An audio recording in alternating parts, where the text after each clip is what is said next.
Wonderful afternoon, everybody.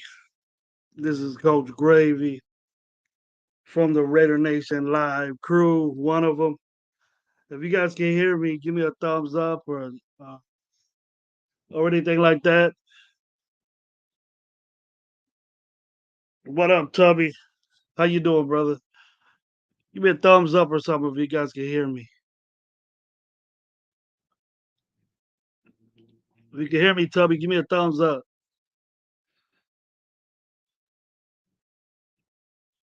All right, all right. That's good. That's good. How is everybody doing today? I hope everybody's day is going well. This beautiful Saturday in Fresno, California, where I live at. Um, just wanted to chop it up, man. Stogies with gravy. Got my stogie, got my water, got my uh, whatever it is I drink. And hey, Rafa, what's up, man? How you doing, bro? You want to debate? You want to debate now? Let's go. I'll send you. I'll send it to you.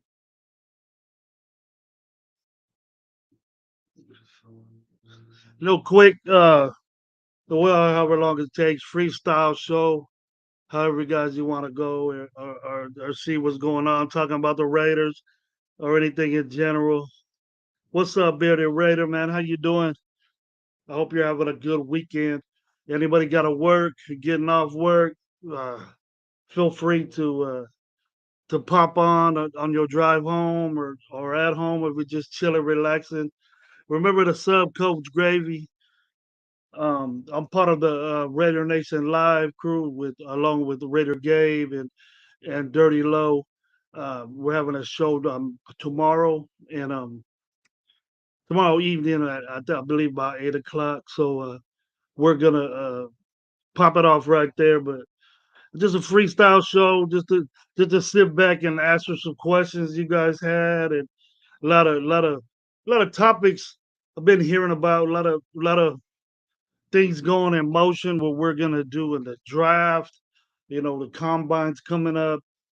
Um, we're gonna see if we're gonna have um, who we're gonna get. I hope that we do things the right way. But if all in all, maybe it goes the way that I want it to. Many of you know that that I've been wanting to see a different things happen than what we talk about. What's up, Omar? How you doing, man? You got the link. If you ain't busy, hop on in. You don't have to show your face or anything like that. Just remember to come on in, man. I appreciate that you guys are with me. Really, really, really appreciate it. Like I said, freestyle show. You guys can talk to who you want. Leave a comment, leave questions, and then feel free to answer it or give you a suggestion. Hopefully, change your mind on stuff. There's Omar, first one of the day. Bring on Leonard Williams and Fields. You know, I was I had something that I wanted to talk to people about. Um, what up, OG? We got an OG Raider in the house, and we got the Chronicles of the OG, the original OG. I seen you, man. If you want the link, man, I'll send it to you, OG. If you ain't too busy, I know this is a pretty good time for you. I don't know before you start hitting that whiskey or that or whatever, man. Get your true feelings on what's coming out. I would love to hear your opinion. I'll look for you, bro. Um, but what do you guys think about what's been being said about uh AP and this Jordan type, when I was younger, man, I was privileged to see Michael Jordan and I know what he's talking about. You know, he he put it they put it out there that every time they played the Detroit, man, the Bad Boys, that's what they was called, the Bad Boys back in the day. And then every time that they would play against Michael Jordan or anybody significant, they would rough him up, man. They would get in their face. They would every time you would go into uh the paint or whatever or try to do a layup or anything like that, man, you'll get smacked or you got hit or bloody nose. And I remember them guys used to be really, really, really, really a dangerous type team. Like they got maybe two championships. Jordan, I don't know if Jordan ever beat him, but um, I wanted to say that's the way I feel when they play. But I'm gonna bring on a guest that came out. He's a real good buddy. Met him. He's hella cool. But all right, OG. I was trying to find you, man. I didn't see you. But Michael Beasy, what's up, homeboy? What's up, O? Yo, yo, what's good, my man? How you been? I'm doing good, man. You been all Glad you right? came on with me today. Yes, sir. What, Just a what, little what, bit. Just got a little spare time, flipping up the, some steaks on the in the kitchen. You know what I mean? You know your boy always cooking. oh man, I'm supposed to do that. The ladies at the store right now getting me some stuff. Oh, Wanted to have okay. a I hear show you. this. I wanted to have a show this morning, but I had to go to the barber shop. Had to do a bunch of How to stuff get and lined? What you get lined up, Gravy? Cause your face don't look lined up. Oh, come on, yeah. man! Stop playing with us, Gravy. And I know you Oh, don't got no let's see. hair. Look, What'd you get lined you know, up, Gravy?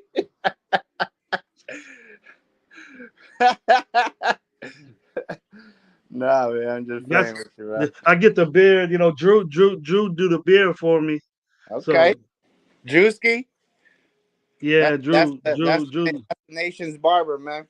Shout out to Yeah, Drew. Red Nation Barber here in Fresno. Shout out to Drew, man. Good dude. Well, I got to talk to you, man. Finally, my co-commissioner, my fantasy on year Yeah, two. We're gonna do man. it. We're gonna do it again. We gotta He run that blossomed. back, man. Yeah, definitely. We got to take the ray from Twan, bro. That blasphemy. Gotta But take the ring away from Twan, man. you see He that living it video? though. He living it though. You see that video he had, man, That's epic, of the him man. Good showing stuff. off the ring, and yeah, like an hour show, man, just on that ring alone. Kiss the ring. Yes, sir. Yeah, he got it. What, So what's your what you thoughts, think Omar, about man? Fields coming in, man? You've been listening to shows I've been on, man, since last year. I've been Yeah, saying, let's man. go get Justin Fields. A lot Yeah, of people are saying, I don't know where these people are saying that he can't read defenses, and they're not. he's a professional, man. You know what I mean? He know What he he wouldn't does have got. struggle, what he does struggle with is those short passes. But Lugeski's a master of that. You know what I mean? And people are Mhm. saying that getting Lugeski in means zero chance that Justin Fields can. That's not true. They actually were clicking. The last stretch of the games last season, they were hitting, man. Fields looked good. They were rushing the ball. They were able to run the ball. And if you can run the ball, Homeboy it was. opens up what play action, deep threat, Mhm, the deep threat comes in alive. So mhm. I like it, man. We were gonna have to get some drastic change on some. Well, I think our offensive line can do it, but the zone blocking is something that is going to be different for the guys we have there. But they've done it I before, right? I mean, yeah, yeah, all of them have, and then I think that's why Illuminor might end up staying. People might not want to hear that, but I can Illuminor, care I can care less about old blockhead, man. You know how I feel about him. Blockhead, he's an athlete, but Yeah, he's he strong too. From what I've heard, yes, I heard that's a big man, man. He's probably the strongest guy in the team, according to what's that podcast I heard that from?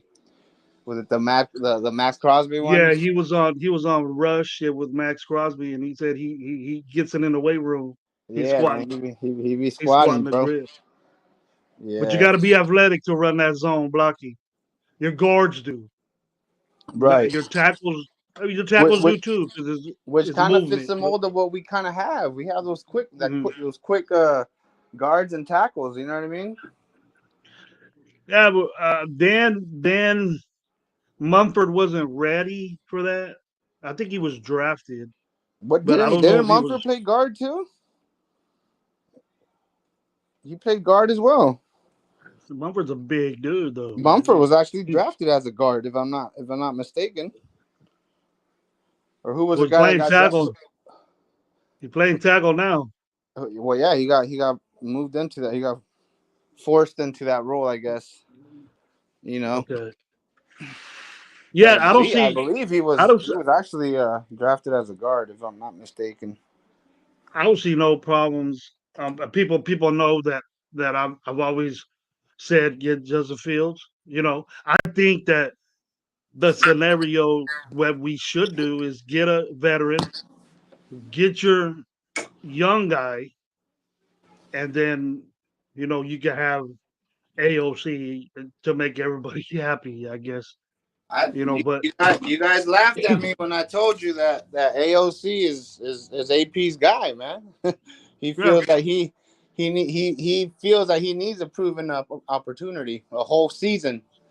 So don't be, you know what I mean? I can hear the array of fans already shitting on AP for keeping Aiden O'Connell as a starter, man. That's still a viable option in my opinion. Oh, well, I know that AOC is not better than Justin Fields. No, I know, You can't but tell me. you know what I mean. If Telesco really values his picks, right?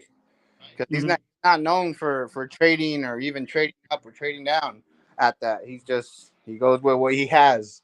That's what Telesco does.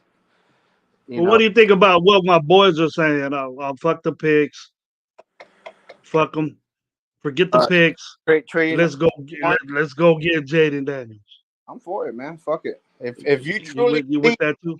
if you truly believe he's a generational talent and he's gonna flip the switch in this organization, all money in, man. Why not? Why not? Mhm. That's what football's about. You know what I mean? Why not? Well, it could be bad too, though, Omar. You You know don't what I think mean? Could so? What did the Bills do for Josh Allen? Traded up. What did what did the Chiefs do for Mahomes? Traded up. If you want them, go get them. That's all I'm saying. Scared money don't make money. Who did Bills have before Allen? Who was there? Bills. They had was it Nathan Peterman? I think it was Nathan Peterman.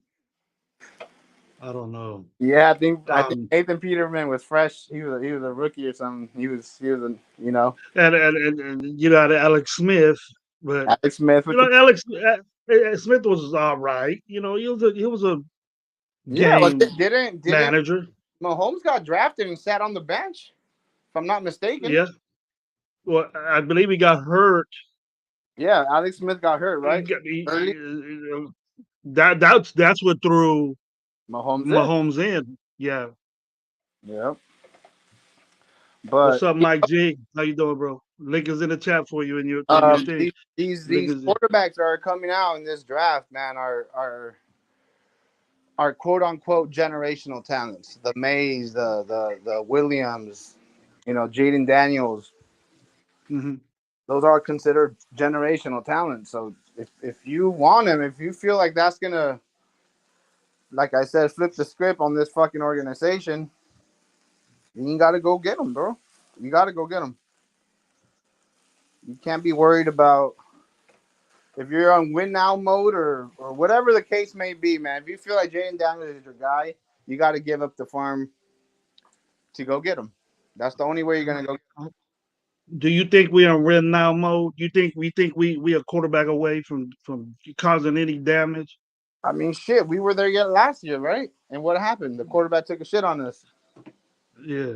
Everybody was a lot of, a lot more convinced when Jimmy Garoppolo came in. Oh, we got Adam. Oh, even when Adams got brought in, right? When Adams came in, oh shit, Carr and Adams, and this is it. What happened? Quarterback play last year. What happened? Yeah. Quarterback play. So it's kind of hard to say that we're not a quarterback play away, but that's what we're been missing, man. Fuck, you know what I mean? You watch out So now, bro. We got the great debater coming in right here, bro. The world famous the world Mr. famous Ruffalo. Mr. Ruffalo, Hey, world famous. Rapucho. yo, what's up, What's up? everybody? So, What's yeah, up, and Rapucho? I'm doing good. I'm doing good. So, yeah, it's gonna be like a little debate about this, but I think it's gonna make it like a contender because if I was like a general manager for the off season, I think we're gonna hit him off for the free agency. I mean, if we got to resign Jermaine, also resign to Mick Robertson, make it a decision on Josh Jacobs because after we just get Mick involved with Robinson. the What new the fuck? kids, resign Amik Robertson. I Oh, mean, that's going to be the decision. And I got to put on decision for Josh Jacobs. He doesn't play for 6, 8 millions. I will let him walk and making an offer for Johnson, depending on strategy on quarterback, making an offer for Baker. And I'm open to both trying out for Jaden Daniels or trying to get Baker on free agency or taking like guy for Bo Needs. So if you're the general manager of that season for the Raiders, so what are you taking them off for trading off for a quarterback or resigning for Amik Robertson, making a decision for Josh Jacobs? It doesn't play for 6 million. So what do you got for it? I'm gonna hit the stop button on that Chat GPT, my boy. No, Mm, I don't think Amik Robinson is a fucking debate at all, man. He can walk, and a lot of people understand why he's gonna walk because his inconsistency is simply that his gameplay is inconsistent. So mm, as far as Josh Jacobs goes, He- you He's, can't he, blame the he's not guy. worth the money that he's gonna think he makes, Rafa. Who's You know that? what I mean? Josh I Jacobs? love I love no Amik. I What love money? What Amik. money is he gonna be owed, man? No, He's he doesn't. He gets what he gets, yeah, and then that's all you're gonna get for yeah. He's inconsistent. the That's the that's the great that's the plays sad that the truth. I couple of love the great plays guy. you make I in the love the season. player. I love Yeah. the guy. I love the player, but he's inconsistent, man. That's just what it is. You know, he's Don't get yeah. inconsistent. attached. Don't get Mhm. attached to the That's what I'm just We saying. fall in love with It's not going to be a we fall debate. in love with I the mean, whether Stogies. he walks or stays, no one truly is going to be debating whether, you know what I mean? Meek Mm, Robinson is a Meek Robinson, whatever.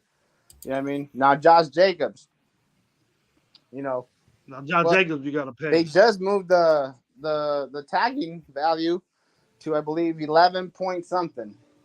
So he would be Yeah, it's making 11 million, round essentially 11. a little bit more than what he's making now. So if the Raiders Mm. truly wanted to keep him, they would just tag his ass again. Fuck it, I'm gonna tag you mm, again. You Prove guys, it. hold You up, know. guys. We got a lot of knowledge coming, Uh, and so get ready for it, huh? yes, Mister sir. OG Chronicles of the Black Hole. oh What's Oh, up, OG? How you doing, man. brother? Nice, beautiful Hey beard you guys, got growing right there, bro. How you oh doing? yeah, how you doing, guys? what's up, OG? Salute. Ray Love, Cool Kev, Alfredo. What's up, man? Thanks for showing up, man. I appreciate it. How you Just doing, trying to figure OG? out How what have you we're gonna been, do, man? huh? Salute. Gee. What are we I doing? think your mic is kind of messed up. Your sound is kind of messed up a little bit. How about this? Yeah. Oh, you got to whisper. Oh, okay. Okay. Yeah, no, just not being loud. Oh, okay. What's up? So, What's up, man? Give me your just opinion on what we were talking about. You got that? With the generational talent quarterback. How do you feel about that in this draft today? I don't believe in pushing all our chips into the center of the table. Okay, the last two times we did that, we got busts. Okay, in the draft, when we went first round on a quarterback. Okay, Hmm. um, and the thing is, everybody's overlooking somebody who just I don't understand why they're overlooking him. But if you watch the film on the Senior Bowl, the only damn quarterback out there who didn't put me to sleep with boredom was Spencer Rattler. Hmm. Okay, he's being way overlooked, dude. Wait till after the combine and sneak in. And another thing is, I heard somebody say something about uh, uh, Aiden O'Connell being kind of a mid. Aiden O'Connell was a fourth round pick and was the second best rookie in this draft. Look at performance. CJ Stroud, Aiden O'Connell, and all the rest of these injured clowns and sorry clowns. Okay. We're overlooking some. First of all, we're getting a new offensive coordinator. There's a whole new scheme. So you bring in a guy like Spencer Rattler and you bring in Aiden O'Connell, let him fight for the job. Okay. Let him fight for the job. Best man wins. Whoever can learn it and master it better, quicker. Okay. Now go get you a veteran, a Joe Flacco, or what's the guy in Tampa, Baker Mayfield. Mm, Why? Just Nah, have a veteran. Where don't nah, I'm not okay about that, OG. Come on, man. You're okay going back to the same cycle we've been in 20 fucking years. Baker okay whatever dude. Baker Same Mayfield cycle. got to the fucking Baker Mayfield got to the fucking playoffs. Oh, Okay, how with did we what? do? With a great defense. Oh yeah, stop. We got a great defense now. And then what? You're laughing that we have a great defense, or you actually don't believe we have a great defense? Not You yet. don't Not yet. discredit I haven't yourself. seen enough. I haven't seen enough, OG. Don't discredit yourself. Okay. I haven't seen. Baker Mayfield or a Joe Flacco, somebody like that, we got a great defense. Our defense is going to get better and better and better. After McDumbass was gone, it untied the hands of our defensive coordinator. Look how well we performed after he was gone. Okay. Look, Hmm. we got a great defense and it's going to get better. But go get a Spencer Rattler. Go get a veteran like a not Kirk Cousins. He's overpriced, but a Flacco or a Mayfield. Okay. Just bring in a veteran presence. Okay. Let them come in. Let the rookies fight it out, or rookie and sophomore fight it out, and let the best man win. Okay. It doesn't matter because you go to if we go long enough, somebody goes down. We got look. Aiden O'Connell for a fourth round rookie had a lot more poise than any of the other rookies out there besides C.J. Stroud. The rest of the rookies who got picked didn't do shit. Okay, This kid looked like a player, and it's his second year. He's going to have to learn a whole new system, but he doesn't. He's got ice water in his veins, man. This kid plays solid. Who's your rookie, OG? So To come and just compete saying, with Caden. we got to do Who you something. look? He likes Rattler. Rattler, that's your rookie. Yeah, I like him. that's I'm not the. mad. I like. Yeah. You like Rattler. That's You just I so like so Bo Mil- I like so Bo these Milton you too. ain't hearing nothing about these top three that we're talking about moving up. What do you feel about that? Because it looks like it's happening. It looks like the discussions are being made about this. OG, you know what I the mean? last. That this coach, there's ties to this coach at Arizona State. People are saying Yeah, I stuff know, like I that, know, I know. and it, and Last time we pushed all our poker chips to the center of the table on a first round quarterback pick, we got Jamarcus Russell. Think about that. But that was yeah, but we had the number one That it pick. We didn't wasn't. push anything, we right? had the number one pick. We We didn't had the number suck one to pick. make the. We sucked enough to get the number one pick to get Jamarcus Russell. And what did we get? Hey, we didn't Jamarcus do Russell. shit. Yeah. Jamarcus Russell. We went to Nordstrom to get some Walmart shit. Is what happened. Oh man. I mean, in the case of Spencer Rattler, it's a little premature because he's not likely to get enough respect. Because he Good. turns it out for the round 2 for the Vikings. Because again, he wasn't going to get enough if it goes for the round number 4, now round number 3. I mean, it's still able to cope with the piping. I mean, it's got to take a shot as a mid-round quarterback. He also flashed a ton of talent over their years, and they just see like a lot of random quarterbacks because they started injuries or underperforming starters, and it just going to increase it a little bit already. I mean, Right. there's going to be like the harder time for cracking Ryder into a top 6 quarterback. So I think believe it's going to be far better because in that class that's ultimately where the ended up. I mean, the offensive line was very bad last year, and no one sees the border between them and South Carolina. I mean, definitely integrated. Hold on. Wait, Ruffalo. Are you saying the Raiders' offensive line was, or I or was saying about for the offense line or for South Carolina for that okay, team that were just okay. yeah. Don't be Well, getting me wrong about this. Mhm. the Rattler, he was the MVP of that bowl game of that All Star game. He did do he was that he didn't blow me away like But they're what still OG. overlooking him. Yeah, people are more into the if you want to get a little bit higher than Rattler, the Bo Nicks and the Penixes and all these guys. But Rattler would be I don't think there would be Second round uh steal. Yeah, second round steal. I might be a little bit too high in my book for him. Yeah, well, then your book's wrong because I'm going to tell you right now. Look, how many people, let's go back 5 years. How many teams, if they could read into the future, would have taken Max Crosby in the first round? Well, Max Crosby, and 5 years ago, no, Huh? he was slated. He was slated as a fourth round pick, right? How many people would have taken him in the first round if they knew how things were going to turn out? Nobody. I mean, They Everybody. nobody. knew. Oh, no. Max Crosby would obviously be a first round pick if they knew that, but we don't. That's what That's I'm why. saying. Let That's why Spencer guys. Rattler That's why. be overlooked and snatch him in the second round.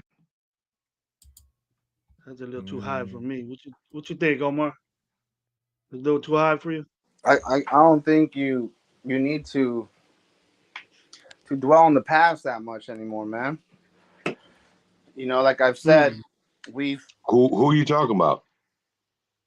as far as bringing in a veteran quarterback and not giving up what we need to give up to move up and get a generational talent at quarterback. I believe you need to do that. So I shouldn't be living in the past, you said? I said we shouldn't be looking too much into the past as far That's as my whole fucking channel premise. okay, OG, whatever. All right. My point is fuck going to go get a fucking veteran because we've been doing that for the fucking past 20 fucking years. And how well has that worked out for us? Actually, 10 years ago, we went and got a quarterback in the second round. Which was The guy who's better than the last two fucking guys we've had. what's his name? Derek Carr. Exactly. Fuck him. He's gone. Yeah, You know what I but he mean? was better than Jimmy Garoppolo. I agree. I And he's agree. better than fucking Aiden O'Connell right now. Okay, so that's even more towards my point. Go get a guy from the draft, a generational talent. Why do we want to bring in another veteran? You know, who is more than likely gonna battle to start, right? If you bring in a who were You the picking them veterans that high? that you You mentioned? picking them that high, Omar? You picking them that high? That motherfucker's gonna be in the game. Yes, I'm Game saying. one. That's exactly what I'm saying. If you're gonna draft it, you're gonna go get a guy up in the draft that high. He's our starter. That's it. Period. He's not competing. He's not gonna do any of. Well, I guess that's kind of stupid to look at it that way because you have to compete, right? Regardless of what fucking position or draft pick you're picked at, what number you're picked at, you gotta compete. This is the NFL. You also need a veteran presence in the quarterback room. I agree. But to bring in a Baker Mayfield, he's not gonna come. No. Actually, who's the worst quarterback that's available? Who's won more fucking Super? Bring in a Jameis Winston. Let me finish my sentence, please. Yes, sir. Who's the worst quarterback available who's won more Super Bowls than the rest? Who? Joe Flacco. Well, I mean, come on. We saw what Joe Flacco was at the end on that playoff game. It was Joe Flacco. The best offensive line in football. Right. But the thing is, he was the worst quarterback to win multiple Super Bowls. A veteran presence like that's been there and done that. Yeah, bring in a veteran presence to be just that. The presence and a fucking backup. You know what I mean? But if you bring in a Baker Mayfield, it depends on who wins that competition. Don't make it about who's going to be the starter right off the bat. In the mix. What up, Twan? I hear you. Hey, salute, Twan. What's up, Twan? What's going on, man? Sorry for being late, man.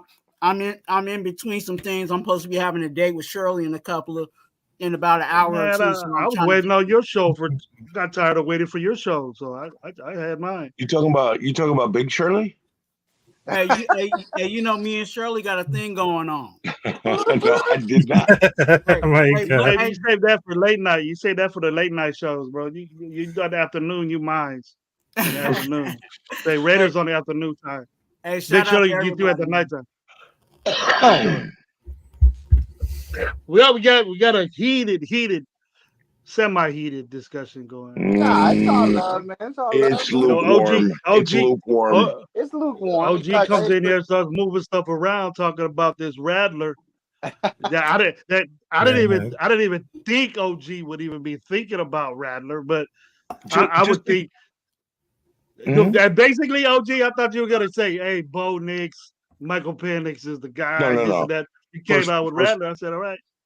First of all, if we get Bo Nix, my daughter would never speak to me again. So I don't want him. Okay.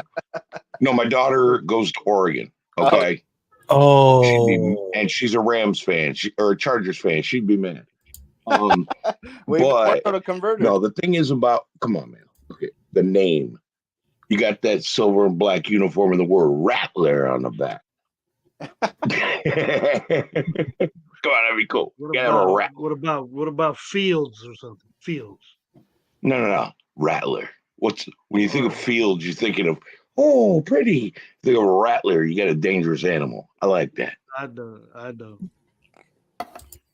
I'm off of names. You know what I'm saying? We were all, a whole bunch of us last year were so excited about bringing a hooker to Las Vegas. That didn't happen. You know what I'm saying? Because we got too many hookers in Vegas. I'm off of the names, and to be honest with you, Rattler's okay at quarterback, but I'm not picking him at 13. That price. No. Second round steal.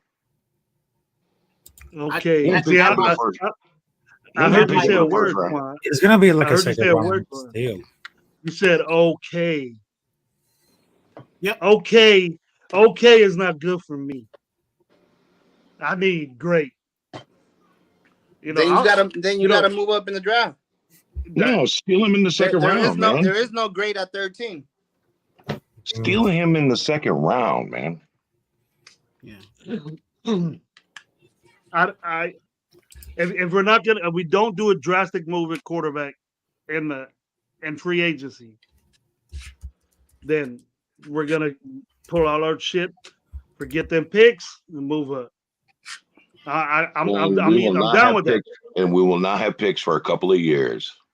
Exactly. I mean, and then did the Raiders not miss on 5 first-round picks in these past couple seasons? Past drafts? I'm sorry, bro, but that's not a factor anymore. We have a new GM, and the whole reason why we brought him over is how he built the team over there in Los Angeles. So that whole we've been missing in the first round, that's out the window in regards to that's just simply stating what what a draft is, what the picks can be. It's a hit or miss with the picks, right? Picks are picks. Go get your guy. You want your guy? Go get him. Well, check this out. If we're so, it looks like we're confident in Telesco's picking. So, well, some of us are. And if we do that, if we move all the way up to 3, give up a 1, another 1 and a 2, and another 1 in 2026, is Telesco really doing his job? Are you giving Telesco the chance to get game-changing players where he's supposed to do it? You're giving him a recipe. Telesco ain't known for that.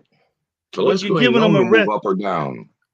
You're giving him a recipe for defeat, though. OG, don't you see that you're not letting now? OG, where you're talking about getting Rattler in the second round, it doesn't pertain to moving up in the draft. But what I mean is that looks like that where we're headed, and we're setting up Telesco and AP really without these number 1 picks to fail. We're not having these picks. Because I'm just saying the trend of Telesco, the way he does things is he usually picks right where he's at. He doesn't move up and down a lot. Exactly. We don't have a choice in that. We don't have a say in that. That's true. But if we don't have those, if you start at 3 and 4 for the next 2 years, what chance are you giving your GM to do? Unless the GM is known for not moving.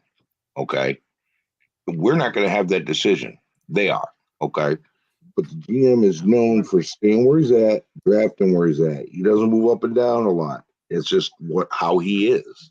Okay, he's going to go with the best player on the board when he gets to that pick. That's what he's known for. I agree, man. I mean, whether we need it or not. Well, more than likely is going to happen is we're going to go get someone in free agency, and we're going to either go big boy at number 13. Yeah, I mean, if you're looking for a Tom Telesco, I mean, this is going to be like, he's very aggressive, but he's never moved up for a guy like 11 years. It makes very sense at all. I mean, if most of the general managers, they never had experience as an actual GM previously before joining the team. So they're glad to be had a Telesco. That's right. I mean, the only problem that he had sucking at dealing with contracts, but that's fine because he's not going to handle it with contracts in our team. I mean, when everyone saw that the Chargers had a good roster in that year out, that's why they're saying who the people who think that Telesco is terrible and tell us every offseason how the other team is going to be a contender because the other stack. I know that Telesco makes a lot of mistakes, but it's too literally like any general manager that was in the same place for several years. I mean, he building out for the rosters that's very good enough that all they had to go for the dark horse favorite to finish above every year. I mean, good enough that their coach busted out for only wild card team and not win anymore. I mean, he doesn't have to spend too much on that. I mean, he's going to be like a first experience at like 10 years. I mean, that's all over the GMs that have hired previously. They're all first times general manager during all the history. I mean, purely at that point, because if they wanted him, they just wanted to put on point. Well, here's the thing about Telesco. Unlike the Raiders over the last few years, Telesco has a reputation of being perfect in the first round. There you go. Okay. Picks the right guy. He's perfect in the first round. After that, might as well bring in, what's his name? John Gruden's boy. Mayock was awesome in the third, fourth, and fifth round where he got the pick. Because the coaches picked the first round on both of the vacations. Yeah. Yep. And that's what we're running into. I think and I said it in one of my lives, and I titled it that way. It's something that some of us are not. There's going to be some things in regards to the way the team is moving that we're not going to like, but ultimately we're going to love. And I think it's really going to be that situation. Some of us are going to be so mad that we didn't move up to go get that quarterback, but then we're going to see that we actually addressed that offensive line by getting that off that right tackle, you know what I'm saying, in the first round, and then moving and allowing Telesco to build this team like he did with the Chargers. And that was through the draft. Of course, he did some things in free agency, you know what I'm saying, with Khalil Mack and a couple of, JC Smith, JC, whatever his name was, the corner that they had over there. But yeah, outside of that, he built it through the draft. So if we do move up, you know what I'm saying, if we do move up, then that means that we're giving up at least, I'm just going to say what we're swapping first in the first this year. Then we're giving up 2 firsts next year. You know what I'm saying? A first next year, and then the year after that, and then some seconds after that. So that's not allowing Telesco enough bullets to fill out this team in the way that he needs to do that in the draft. So that's what I was saying earlier. There's some things there. If we, like I said, if we do move up to go get that quarterback, then Telesco's not going to have his higher end bullets in his upcoming draft. So right, what do we want to do from there? Let Telesco go address some shit in free agency first. Let's see what he addresses in free agency. Then we can readjust how we're thinking about this draft. Yeah. And that's why, again, free agency is before the draft. I think it's a point, good talking point every line. You know, what we gonna do with the quarterback? What we gonna do with the quarterback? I've never been all over the place with it. I've always said that's way too much to move up to get a guy. I've always, I'm as far as I know, we need more stuff. We need more stuff to get a guy like that's up there. But if all in all we give up all these picks, then we get a generational talent and it pans out, then we're all dumbasses. You know what I mean? Well, so yeah, but if Telesco goes out, gets a good foundational backup quarterback and a right tackle in free agency, I'm all in on fuck them picks. Let's go get that generational talent. Okay. Mm-hmm. If he addresses that in free agency, fuck them picks. Okay. Go get that generational talent. But if that doesn't get addressed in free agency, then that's probably not going to happen. I was looking at the pool of free agency tackles, and I'm not impressed. Tyron Smith is there, but how much life you got of him? It's going to remind me of Trent Brown again. You know what I mean? Not like Trent Brown, but I kind of see the same thing happening. And then will he switch? Will he switch to right tackle? Right. We just need a guy. No, we need a right tackle, 2 or 3 years left, still serviceable and good. That's it. We don't need, or re-sign Illuminor. Okay. Although this offense is that ain't going to work. We need somebody more athletic. Okay. Who can move around fast. So I think he's got it. I thought he was gone, OG, but Illuminor is athletic, but it just doesn't look like it. It just doesn't, in game time. He's strong, but he's not quick enough on his feet. Okay. You can get an athletic right tackle who's quick on his feet. You can get a veteran quarterback presence. Okay. Go all in on a quarterback. I'm good. If not, then let Telesco cook. Come up with his own shit. Because and this is where I'm kind of getting, I'm hearing everybody's points of views, and everybody's points of views are valid to an extent. But one of my issues is you have I've been hearing people talk about go get that quarterback, but then they also want to complain that this team hasn't been building through the draft. So how are you going to build through the draft if we go up in exactly like pick one? We haven't been building for years. Okay, well, when are we going to actually build? And pick one.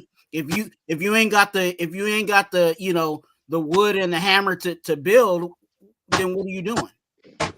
And I think that's again going up to go get going up to get that that quarterback. Yeah, you do address one need, but then think about all the picks that went with that one need. You know what I'm saying? So I see both sides. That's why I can have right. But we got to build that quarterback room. Who do we have as backups? Hoyer's gone. Jimmy G, you can't trade him. Nobody's going to take who's going to take a Jimmy G? He's actually on plan to be released because of right. Ain't nobody going to take him. Yeah, situation. Ain't nobody can pick him up unless there's injuries midway season, and then they'll bring him off his couch. Okay, he's done, and he ain't no good anyway. He's gonna be the Joe Flacco next year. We got one quarterback. We got one quarterback, a 4th round rookie last year. We need to build a quarterback room. So we need to address it in free agency and in the draft. Mm-hmm. And Hoyer does have another year on his contract. I don't want nothing to do with Hoyer. He does, but we're in a situation where we're going to need every team is going to have to carry 3 or 4 quarterbacks, especially the way that they planned out these years now, where every team is allowed to have that emergency quarterback, which means that they have to already have 3: the starter, the backup, and then your emergency. But then in most cases, teams also bring another quarterback for training camp, but also what they do is they stash him on the practice squad. Right, and with Hoyer, you can't trade him. Nobody will give you a bag of chips for that guy. Okay, you put him on your. I gotta don't waste a practice squad roster with that. Thank you, Omar. Thank you, Omar. You didn't waste practice squad roster on that guy. Okay, cut it. He's not a big hit. Just bye. Go back to your couch. You're old. You're decrepit. You're useless. You shouldn't have been on this team last year. I'm just saying. I can't believe we trotted that dude out for a game to start a football game. I can't. How sad was that? Yeah, he was still there. Rating. How sad was that? I'm giving it a 10, 11. Yeah, AOC was there, but we already know who was under I know moving the stupid strings on that, and he don't. And I've been saying that in regards to McDaniels, he don't like rookies. You know what I'm saying? He don't like to. The only way that he'll trot out a rookie is if everybody else on the team is injured and limping. Then he'll pull the rookie out. Okay, the offensive guru McDumbass, okay, lost his title of offensive guru. By the way, he is now one of the most useless coaches in NFL history. Okay, this guy's a joke. He will never be the head coach of a team again. Thank God for all the other teams out there that would be stupid enough to hire him. They told us. Broncos fans warned us big time. I like the offense. I didn't like him, but I've never seen a team, besides the one in San Diego get dogged out by a team like that. And when it's your team, it's different feeling. Like, how could this guy be rated? Raider, he never was rah rah with the Raiders. He never, just He ain't no damn nothing, Raider. nothing Raider, man, nothing at all. So He never I addressed hope Raider Nation. hope he He ain't a got Raider. forgotten, gets forgetting out of from being with us. But something else I wanted to ask you guys about. But, the quarterback thing's going to be an ongoing thing. We know that until it gets done. All of us have our own views, different views, and thank you for it. It's the same stuff I've always hearing. What I've started the show out with was that this Jordan rule thing that our coach has said has gotten a little popular in the ESPN, Fox News, All the media. even out of the country type. Um, a very person of a lot of respect from ESPN, Mike Greenberg, put out his input on it. I don't know if you guys have seen it, but saying that the league should tell the Raiders as an organization that you can't be doing that. You can't be saying that. And Mahomes makes money for the NFL, uh, this and that, whatever, whoop de whoop. And if you're gonna go out there beaming on them, it's like a hit on them or something, like, but just bullshit to me. I think Bounty Gate the violence. 2.0. I want to get your guys' input on that. OG, what's your input on that? Actually, I want to hear the guy above my head speak first. Rafa, I don't want you reading nothing. I want true feelings coming out of this. All right. What do you think about it? About for Aiden O'Connor? What? He didn't Never listen to mind. anything I said. Okay, OG, okay, go okay. ahead. OG, Okay. I go just ahead. OG. Okay. Here's my thing. AP invited the laundry to fly. The yellow laundry is going to come up on every damn play because of that. But let us be the bad guys again. Let us be the villains. I'm good with it. Do it. Do it. Do the Raider way. Hit that motherfucker square in the mouth. Don't back off on him and try to patty cake his ass. Punch him in the mouth and let the laundry fly. Let the bodies hit the floor too. That's how I feel about it. Mm-hmm. Twan, the AP situation with, I don't know if you've seen Mike Greenberg's uh, um, what he said about AP. That's a real respectable guy on ESPN, and it was prime time showing when he said that. And then when it got to him, Mike Greenberg talking about it, I was like, this Jets fan really went like that. You know what I mean? He need to be worried about the Jets instead of worrying about us.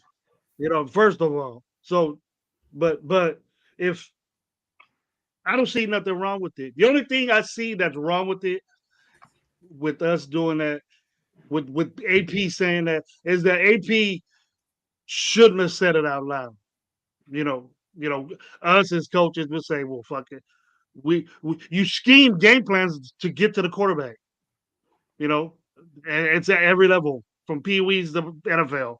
You scheme up to get them, but the thing is that you say it out loud. Yeah, we're gonna rough them up.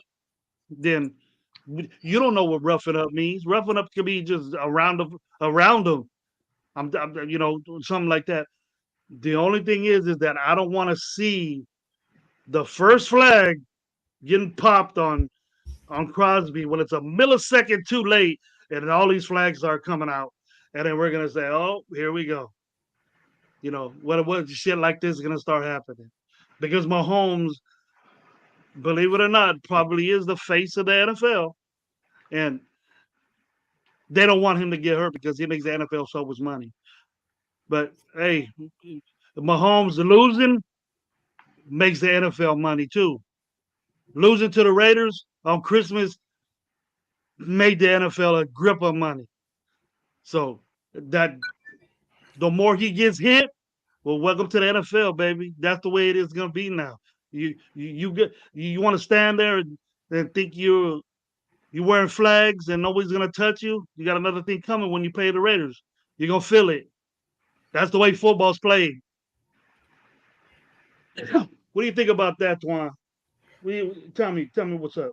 I'll keep it very simple for you, Gravy. Usually I got a long discussion on it, but I'll just say one word: whatever. Whatever. You're talking about a team that's talking about doing this. That was the least penalized team in the NFL.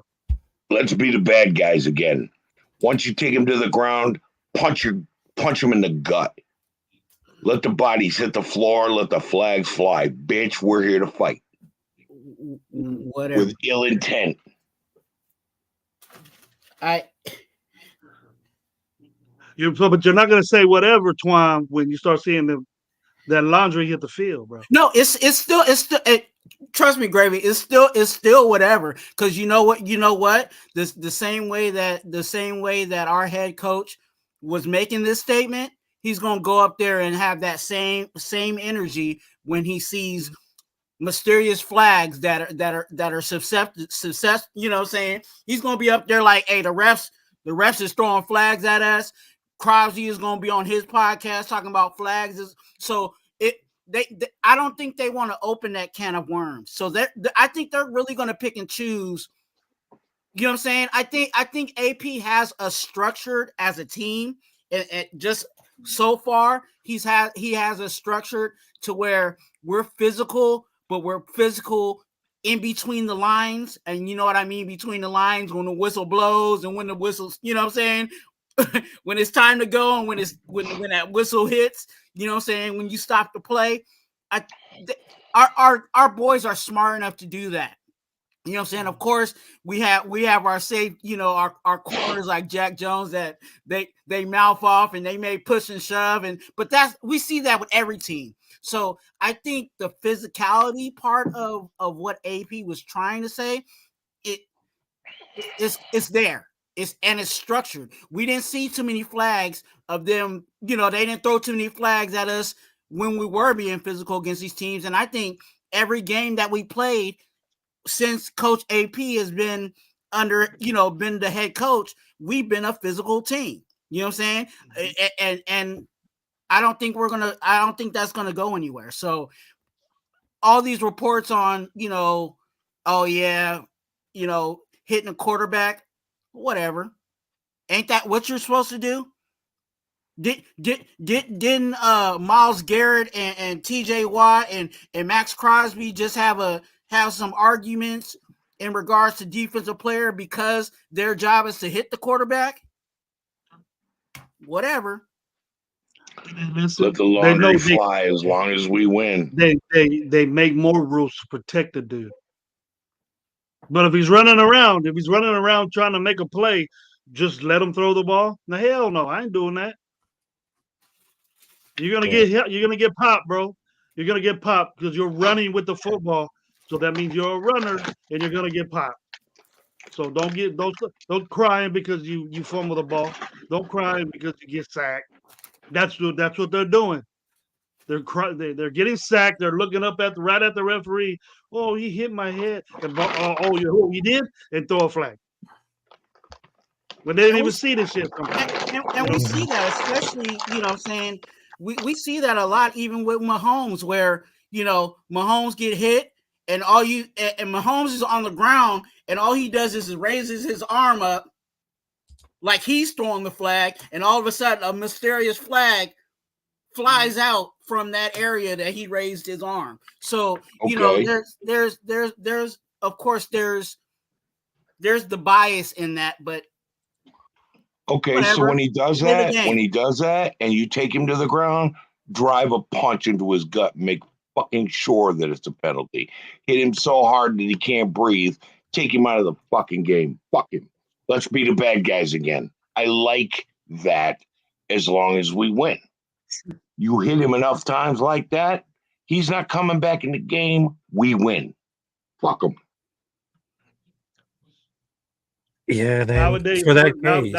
football nowadays, the OG, that's tough to do. That's tough to win games when you do that. Because now they give you a first down, and then usually and we your backup can come in and try it as first down. But if you take his air away enough times, he won't come back. Bring your backup, bitch. There you go. I know for a fact Put your kicker in the game, motherfucker. There you go. If that stuff happened to AOC, they don't know flag. No. Chris Jones, Right. Chris Jones hit AOC 2 seconds late after he threw the ball. There ain't no flag coming out. Right. For AOC. But a millisecond, less than that for Mahomes. Ooh, he'll be on the news. Right. So if you get a flag for some stupid shit like that, locked up in the locker room. If you get a flag for some stupid shit like that, the next time you hit that motherfucker, you make him pay. And there's a flag. Well, it was warranted. All right, but you get enough of them flags that you earned. He ain't coming back in the game. Now send your backup, bitch. Beat us with your backup. They'll just make another rule for him. No matter what we do, no matter whatever, they'll make another rule for him. Well, excuse me. How many rules have been made because of Raiders players? Yeah. Think about. Well, I'll say this too in that same vein, OG. Like, and I say this tradition. I say this to you, Gravy, too. Like, it doesn't matter who the quarterback is. You know what I'm saying? Like, whoever their main dog is, you know what I'm saying, at quarterback, they always defend him. Didn't we have the same thing with Tom Brady? You know what I'm saying? Like, they made rules because of Tom Brady. The whole you know what I'm saying, the lunging at the quarterback's legs to, you know what I'm saying, they call that a flag now, you know what I'm saying, because of Brady. You know what I'm saying? So now, because Mahomes is that new Brady, that he gets all the treatment. And unfortunately, we have a game that we like to say is fair, but the flags are biased. Yeah, but how many rules have been made because of Raiders players? Do you guys not know this? I don't know a count, but I know we're significantly the way we were leading the league in penalties. I could pretty much. Do you know if you pull a helmet off an opposing player and hit him with it, it's called the Alzado rule? Did you know that? Did you know that there's a rule called spearing, where you cannot hit a quarterback when he's already on the ground with your helmet diving into him? Because we did that to Len Dawson in Kansas City. Like, the Raiders have created, you can't forward fumble because of the holy roller. You can't do all kinds of shit because of Raiders fucking plays of the past.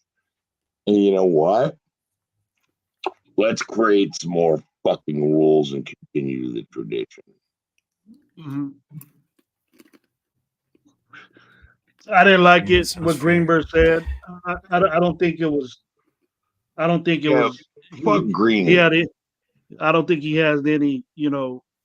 Greeny is a fucking Max Crosby fan, but the rest of the team he hates. He's a Jets fan. Fuck him.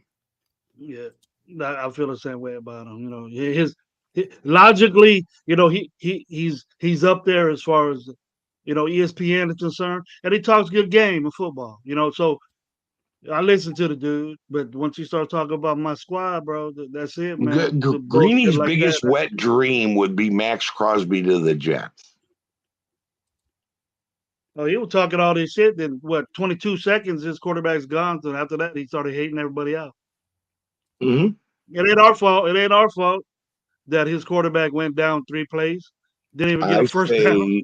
I say let's continue the fine tradition of new rules being brought up because of what the fucking Raiders did in the NFL. Mhm. Let's be the bad guys again. This is who we were, guys.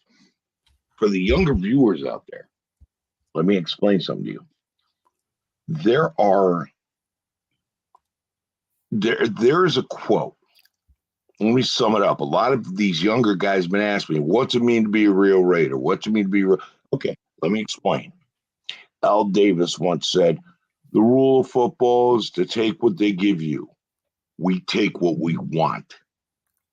That's Raiders football.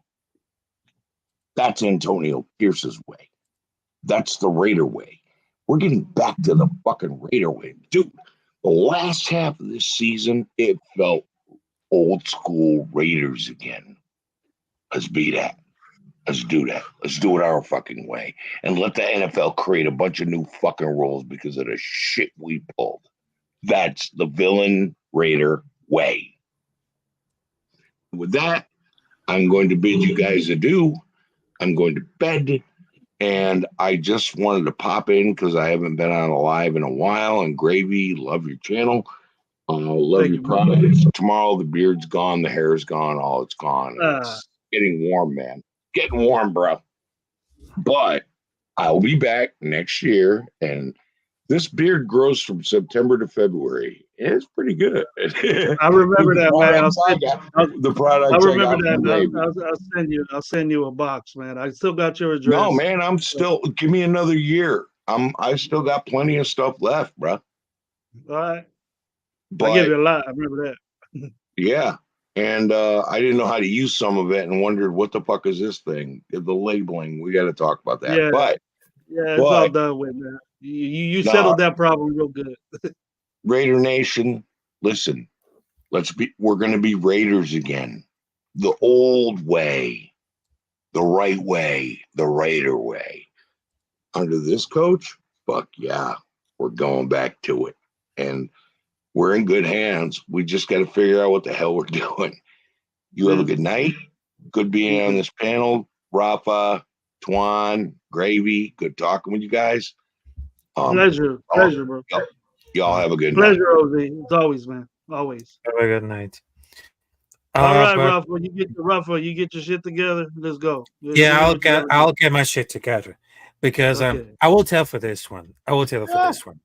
I mean, on that one, because when I just look about for the Raider way, I mean, after he did between Raiders versus Giants, Raiders versus Jets, I mean, that was just like a big statement because we're no longer like the laughing stock. We're no longer like the most adequate guys, everything, but we're just like the misfits of the nation. We're just like the villains. We're taking over. And after the whole fiasco, the experiment of between Jimmy Garoppolo taking all the blue pills and John Madonna as offensive guru, because we're not going to adopt the Patriot way. That's not about the bullshit. Because the Raider way, it's always the Raider way. When we're gonna play about for the old Raiders football under the new regime, Antonio Pierce, that's where we get it. Play with much intensity, mentality, and play as much aggressive. Intimidate all those rivals, including the dumb nuts of Patrick Mahomes, who's looking like Kermit the Frog. I mean, we can be intimidated. We can be scary because that's the Raiders way we're gonna do about it. We're gonna play as much aggressive at the defense, at the offense, as much we can go because we have much energy. We just had a top defense. We just had a top defense at all because after all of that, we've been seeing all for years because after we just see like an improvement about for the defense, at the offense, under the new regime, Antonio Pierce, that's what we need it for. That's what we need it for. A lot of mentality, a lot of pain, sweat, blood, tears, and of course, all Raiders football. Because no matter what happens, it's always the Raider Nation. That's what I'm saying. We gotta play as much aggressive. You got me pumped up. But you still didn't say if you liked it or disliked it. I see the intensity. I see the motivation that you got from the whole situation. Do you think it was the right thing to say on the rush or did you think it should have been kept in house and say, hey, in the locker room, this is what we're gonna do to Mahomes, or let it all out so all these commentators and all these people on different channels are out here saying, well, he's out to get our quarterback. Yeah, that's exactly. And when Antonio Pierce say, let's smoke our shit, let's talk our shit, that's the right away, I was immediately pumped up because that's what he needed for. And after we just saw Raiders after Cheese on Christmas Day, that was like the perfect statement because we're not gonna longer like the laughing stock of the team. Let's play as the bad guys. And we're gonna intimidate it all those rivals, including the Chargers, the Chiefs, and the Denver, because we want to be like so much greatness on that team. Because if you look at the history of the Raiders, we just see like a lot of greatness at the 70s, at the 80s, at the 90s, at the 2000s, and the whole new generation. We just had Max Crosby, Devontae Adams. They just got Robert Spillane. They just got Trey Tucker. All of these talented guys that just made for a one choice. And after all the fiasco, all the experiment between Jimmy Garoppolo, who's still chewing blue pills, pause. I mean, that's nothing. That's nothing making sense at all. We just wanted to make much aggressive and intensity because that's what it needed. Because we just wanted to embrace it at all. Much intensity, much aggressive, and of course, enough of the bullshit of Josh McDaniels because it's no longer about us because thank God they just kick it on him. So let's just play without passion. Let's just play with much aggression. Let's just play and let it out. Because we're not talking about for words. We just wanted to speak facts, not words. We gotta do it with facts. I don't think this. I think this is. Go ahead, did Jimmy G take blue pills? He probably had just heard that. He heard that. Yeah, because after that, I just saw for the suspension about for the substance and anything. I was just thinking about, oh, it's too much of blue pills, a lot like that, the blue chill. So, yeah, I heard about it because after that, I just saw for the news of Jimmy Garoppolo about the unknown substance, and I say, oh man, that Jimmy Garoppolo is taking enough for the blue chills to go for the bunny ranch. Nice. Yeah, I know. I know the facts. I know the facts is why he got suspended, Twan, and I'm sure you do too. Yeah. But, the whole situation is that your team every team is physical. Every team is you can put your way on teams and wear teams down now in football still, but doing what we did back in the days and saying that it's going to become that, it ain't going to work.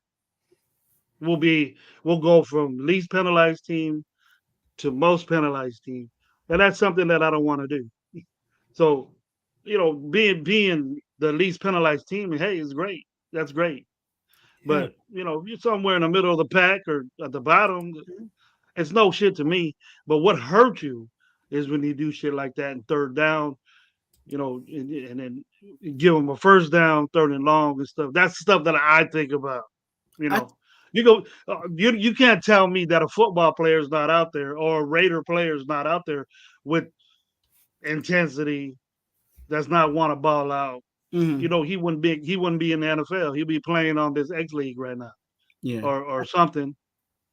You can't tell me that. I think the, like I said, the flags. If flags begin to start flying, more than normal, I think it'll be more on the flags being biased. I think again the intensity that we've seen under AP's, supervision. I think that's pretty much how we're going to be. Going into next year. I don't think it's going to go outside of that. So if again, if we start noticing more flags than, or man, they shouldn't have called that, like really be honest, like they shouldn't have called that, then I think there might be something there. But I think AP's just trying to get his guys to continue to have that intensity. And right now, I know some people were kind of mad that AP's talking like that, but this is the time that he has to talk. You know what I'm saying? During the season, he's not going to be able to have these, casual conversations and stuff like that. He's going to have his press conferences, of course, but this is when all the head coaches, or I would say the cool head coaches, they go around to these, Rich Eisens, they go to the podcast, they go to the ESPNs and whoever else during the off season, because during the regular season, they ain't got time for all that unless they're actually, winning. And of course they get calls, if they're in the playoffs or something happens really, really good with the team. So that's the only time that I would see, that happening. But yeah, I think the flags will be biased if they begin to start flying. But I think we'll be playing physical ball. Because you could lose games off one flag. You can yeah. keep it driving line. Yeah. And that's what hurts you. I just don't want that. Once that starts happening, then you start seeing more and more and more. Then and so I had another something. I don't know if you guys have been thinking about it or watching it. The salary cap got bumped up to 55 million. Yeah. $255 million from 225, I believe. I believe it was 30. We went up. Yeah, I think it was about a 30 million bump. Yeah. So that gives us more money for one this next year. But I got a problem with that. With other teams that don't really give a shit about that are in our division that are over the salary cap or close to it. Now they got $30 million to get the player that they couldn't get or that I wanted. You know what I mean? So who are you looking at? This I've been saying I love Chris Jones. I love Leonard Williams. Okay. I love Snead. I love Jaquan Johnson. These guys are making more than 16 million dollars, right? Some of these teams that they play for ain't even 16, $10 million over.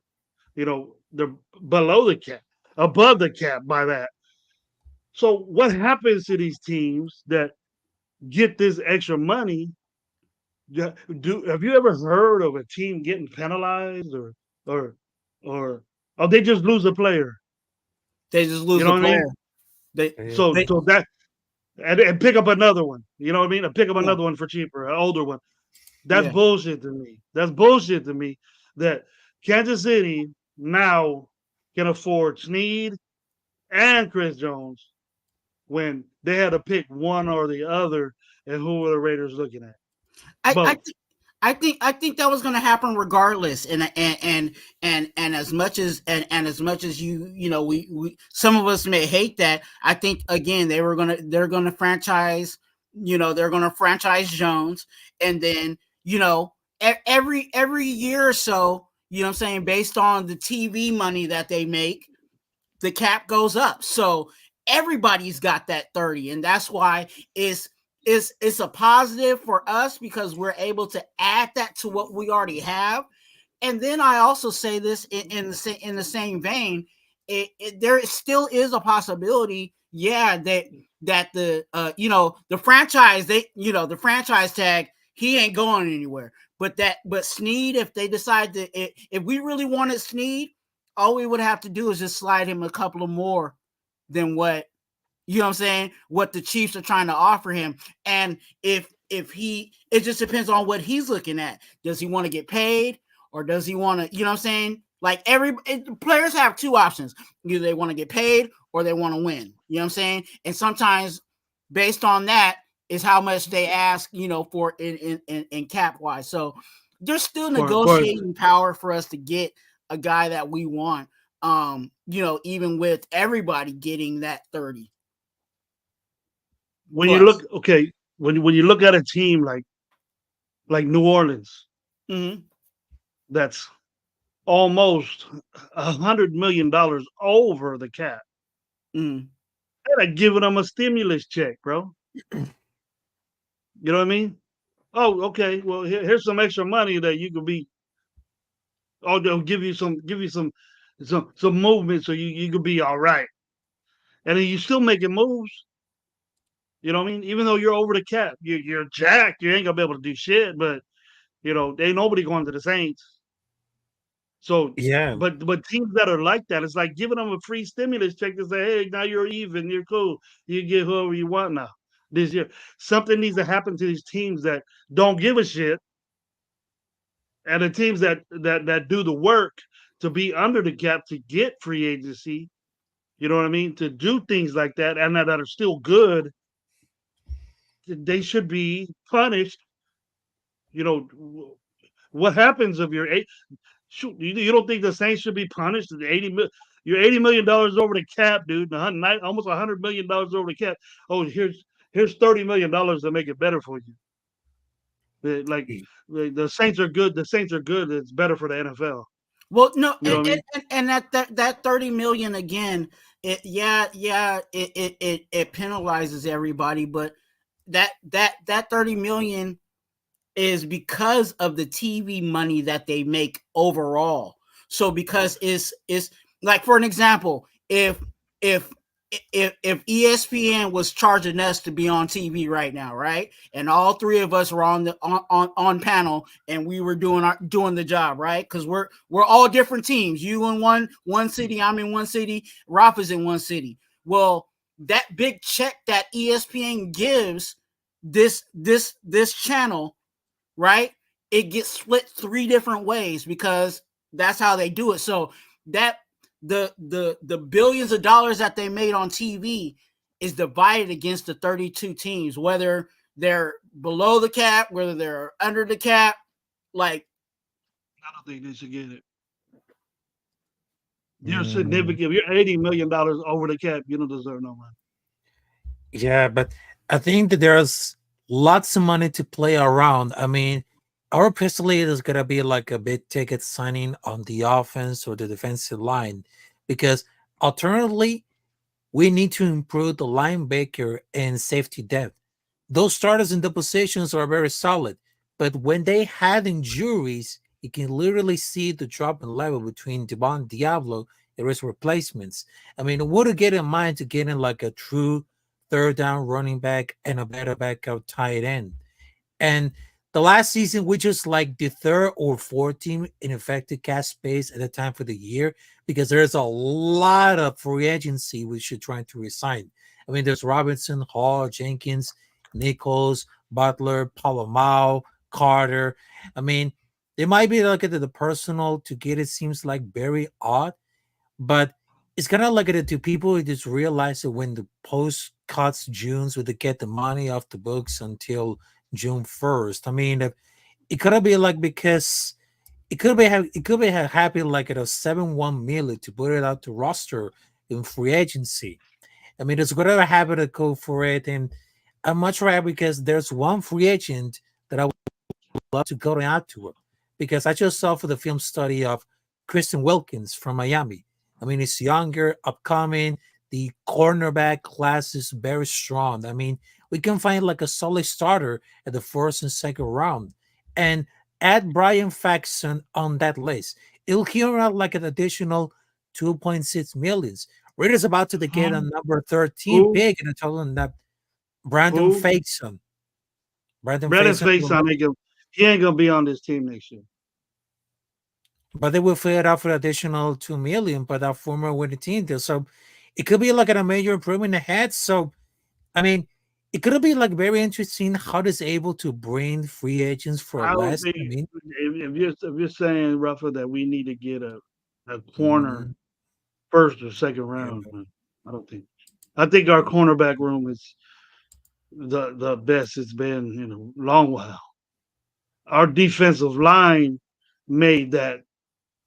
Now our defensive line did a real good push at the end of the season, and that made our cornerbacks look good. You guys can see that progress. If you got a good front, the cornerbacks are great. the secondary, you never hear them nothing. It made Epps better. It made Morick better, even though Morick had a great season. But Epps is iffy to me. But I would keep Epps around. But but I don't want Hobbs playing outside. That's why you got to have Amik is. I want Hobbs. Hobbs is great, all pro great if he played in the slot, but he doesn't get that chance because we tried Bennett. Bennett didn't work out. Yeah, we tried everybody's guy never worked out. That's why we ended up with Jack Jones. Yeah, Jack Jones. We don't even know if Jack Jones is really gonna pan out, but he's a solid player right now. So if all we have is Bennett and we have Taylor Hall, we got Webb there. I didn't see them at all. I just seen Hobbs there. So and Amik. So we need to improve that, but not in the first, second round. We need to either do a front or quarterback. One or the other. I think, and shout out to Hobbs for stepping in and taking on the outside corner job. You know what I'm saying? Even though we know that and I agree with you, Gravy. His bread and butter is right there in the slot. He needs to go back to the slot. So, and I think what we have to do is we have to try to be aggressive in free agency and get a corner. I think we need to get that corner on the other side because my personal belief, the corners that are in this draft, I don't see it. You know what I'm saying? Mm-hmm. Yeah, there is some that that could be okay. You know what I'm saying? But if you're really looking for that number one, corner, there's probably maybe one or two in this draft. So I'm not going to do that. I'm going to get one at 13. Yeah, and definitely not at 13. At 13 for me personally, my personal thought is at 13 we need to go ahead and get that tackle. We need to get that right tackle. And I like Fuaga. I really do like Fuaga at 13. The Oregon State kid. Yeah. He's a monster. He's a monster. Yes. but see, if I say stuff like that, Twan, on our show, it's Gravy's just being a running back coach. You know what I mean? Yeah. Well, you should expect that because that's the way you have to. There's at least in the first round going to be at least 3 to 4 tackles being taken, at least, maybe 5. And the reason why I said that is because I'm not really feeling the jump up and giving up a whole bunch of picks. So if we stay put at 13, I believe that tackle again. I hope I'm praying that Fuaga still is there, but when you get someone like a Fuaga is a guy you're immediately he's an immediate starter. You know what I'm saying? Mm-hmm. Coming out the gate. There's really not much competition when it comes to you know what I'm saying? You can go with people talk about JC Latham or Fuaga, and I'm fine with either one, but I like Fuaga a little bit more than JC Latham. Just my personal preference. But with those guys staying put at 13, they're immediate starters. They're immediately getting out there and working for us. So that's why I said that's kind of where I would go at 13. Opti 6 in the house with his velocity of knowledge. What's up, Aunt man? I'm seeing you, man. You've been asking for the send it to me. And you never come on, bro. But I'm glad you came on my show. No, but the thing is, Gravy, when we got work and shit, you know what I mean? And I'll be all right. I'm gonna take a little nap and be up so I can go on the show. And then my alarm rings and shit, and I'm like, I can't get up. Dog. I'm fucking tired and shit, dog. But I mean, just jumped on here for a little bit, Gravy. How you guys doing and shit? I know exactly what you talk about, man. I'm doing great, man. Thank all you guys, man, for doing this, man. This is Stogie with Gravy, and I'm gonna hit it real quick and talk. I wanted to talk ball. I'll talk ball any day for any time, but I'm sure you've been watching. What's your move, man? What's your move as far as as a quarterback concern. That's the big one that all Raider fans are talking. I mean, me personally, guys, at the end of the day, I want to go get a rookie quarterback. I mean, I want one of the top 3 in this draft, point break, period. At the end of the day, I'm tired of fucking going sign a veteran or somebody in here that's supposed to revive the franchise.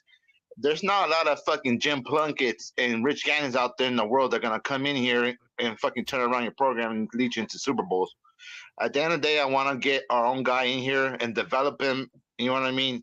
For the long term, because we need our franchise quarterback. There's only been 2 quarterbacks that the Raiders have drafted in the first round.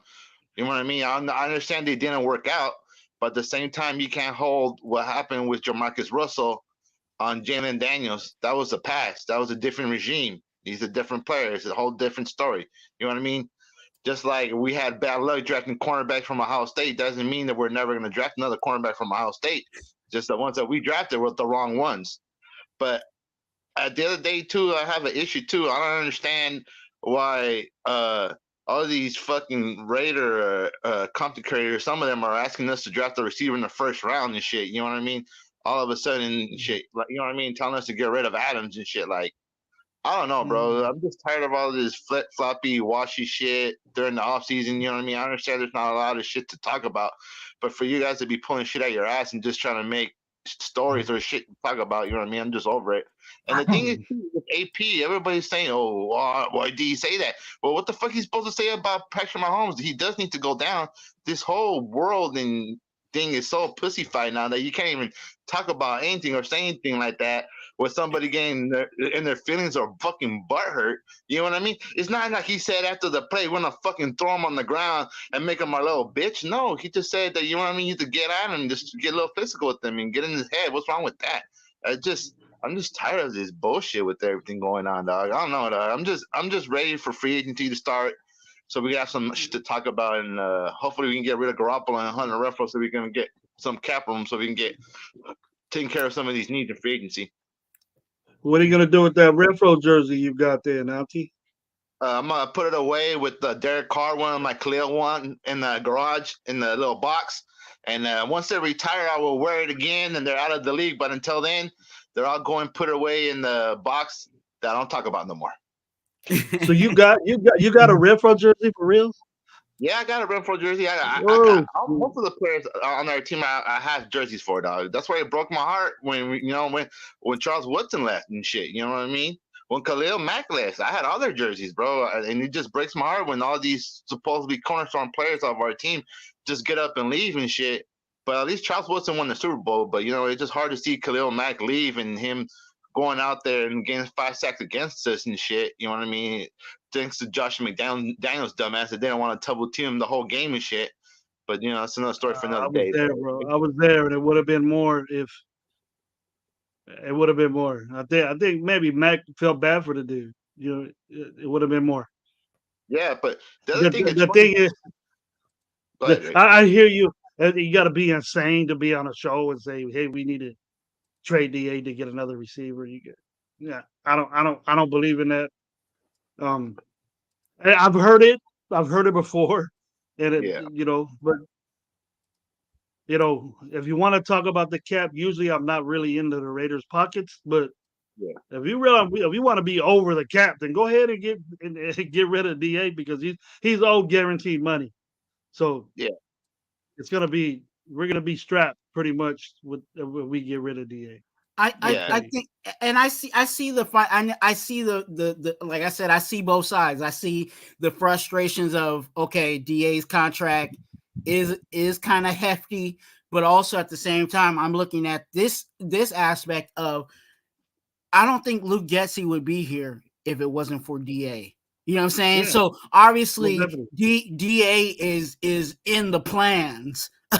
You know what I'm saying, of what we're trying to do offensively. So that whole getting rid of DA, it would be one thing if if we brought in a coordinator and that coordinator, you know what I'm saying, for some reason doesn't like wide receivers that have dreads, then okay, sorry, DA, we gotta figure out how to get you out of here. You know what I'm saying? But that ain't the case. I think again, a lot of things that are in place offensively is because of DA, and I'm excited for it because I think with Getsy being our offensive coordinator, I think we'll finally get to see a whole lot of DA working in the slot. And hopefully, we can get someone on the outside, whether it's whether Tucker's on the outside with Jacoby or whatever the situation is. But yeah, I'm excited for it.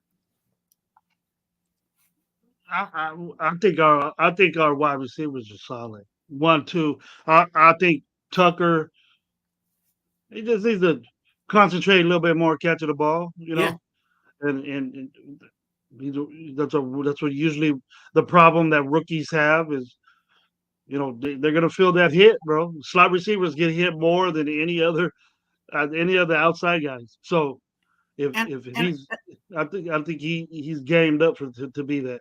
And I think Tucker, what I'm saying, if we've been watching his progression, I think Tucker has actually got better as games progressed. I think his routes got a little better. You know what I'm saying? I think, of course, he needs I think his offseason project is his hands. I think we need to stop seeing him double catch the football. But if he can clean that up during the offseason, I think he will be a whole lot. We'll see a huge jump into he gets two receptions in one pass. Yeah. He throws it to himself and catches it again real quick in the end zone or something. But I like Tucker, but I wasn't satisfied how they used him. He had what 20 or 30 receptions. But there's a lot of guys you've heard me say. Michael Meyer 20 catches, and he's a factor. That ain't shit to me as far as tight is concerned. And then I know coaching change and things like that, but I look at other tight ends that this guy was picked before, and um, you know the guy from Buffalo, Detroit, Laporta, whatever his name was, 80, 90 catches, bro, 70 something catches. Yeah, that's what Michael Meyer gets. Michael Mayer gets that. Imagine how solid of a tight end we would have there. That'll be a threat. And he's a big dude. He can catch the ball. He can deliver hits, and he runs good routes. So what was wrong with him? What did he do so bad?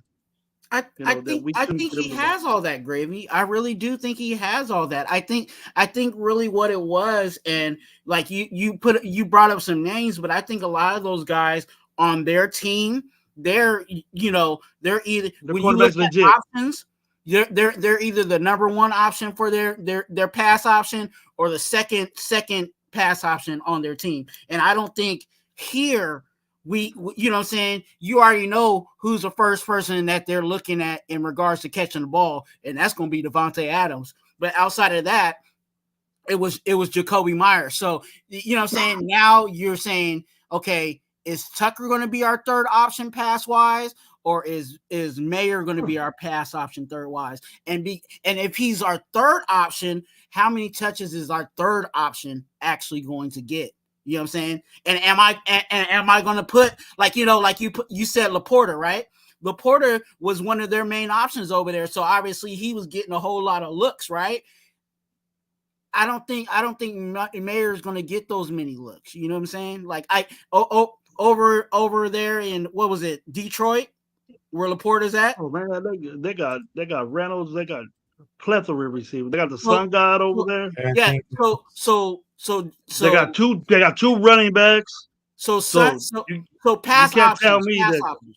So Sun God and Laporta was there 1 and 2.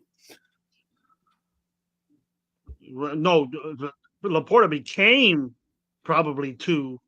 Reynolds was there. They have another young kid that's good. Mm-hmm. That had more than even our tight end, or more receptions than Tucker. Yeah, these guys were scoring touchdowns. I know Trey was getting touchdowns and long balls, but it all boils down to me. It was the quarterback play. They did have Goff, and Goff's a good quarterback. to me. But the asset of having to have a young quarterback that's developing is your tight end. You know, besides of a running game. No, But and I we had think the running game, and it just used the dude. Used the dude. I don't know why he wasn't used in the beginning. yeah, I think Drafted him so high. and I think he will get incorporated even more with this Getsy offense. And I think again, I think he has that capability. But you know, if I'm not gonna lie to you. If I'm dropping back and I got options, the first person I'm looking at is DA. You know what I'm saying? I'm not looking at Meyer. You know what I'm saying? So I think some of that too was into some of that. Of course, they had better quarterback play, but when you start looking at who needs their touches, obviously, you know, I would say it was an inside out game. We were handing the ball off, or we was throwing it to DA. You know what I'm saying? And then every once in a while we would throw it to Meyer. And if anything, if something really broke down, then of course Mayer would get his touches. But I think all of that is going to work out. Even Tucker's probably going to get some more looks this year. I think hopefully our offense is more Mayer got the ball. When Mayer got the ball, he was causing damage, bro. Yeah. Blowing fools up. You don't want to see that no more. I want to see that again, shit. But he just dwindled down. And then also you have to factor in too. We had Austin Hooper here, and sometimes they were trying out Austin Hooper because he was the veteran, and you know what I'm saying. So there was a lot of things in regards to that. Again, I'm excited for what Mayer is possibly going to do for us at the tight end position. I think right now he's pretty much our number one, tight end.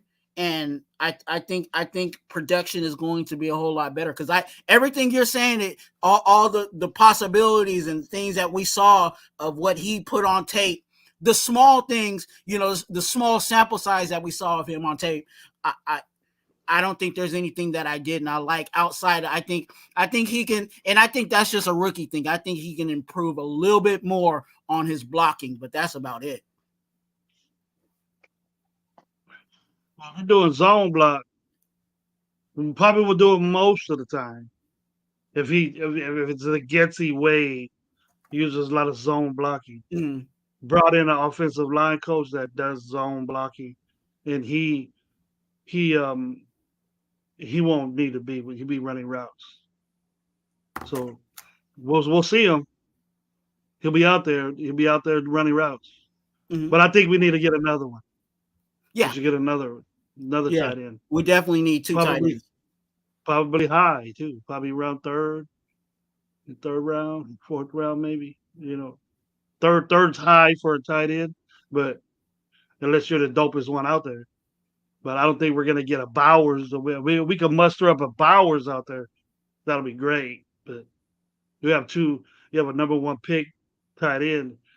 I think Bowers is gonna be at least maybe top 5, top 6, 7 as far as tight ends are concerned.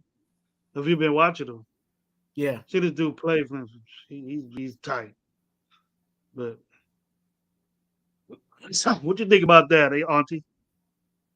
I mean, to be honest with you guys got great points too. But the thing that we failed both to realize is that we lost the great offensive guru, fucking Josh McDaniels, and technically, you know what I mean. Mayer's had to learn another system and shit. You know what I mean? The quarterback coach one. You know what I mean? And that's something we don't realize for a rookie to go from his first year to learn how to run 2 different systems. Right? I have to play with the rookie quarterback and deal with everything he had to deal with. You know what I mean? I'm gonna cut him some slack, but I did want to see a lot more for him and shit. You know what I mean? I didn't understand the pick really when we drafted him, when we went to go and fucking sign Austin Hooper to be the number 1 tight end. You know what I mean? But at the end of the day, you know what I mean, he has a lot of potential. Could he put up numbers like Laporta? Yeah, if he's targeted like that, I could see him put up numbers like that clearly. But in this offense, he's not going to be targeted as much. He might be more of a red zone threat than Laporta is. You know what I mean?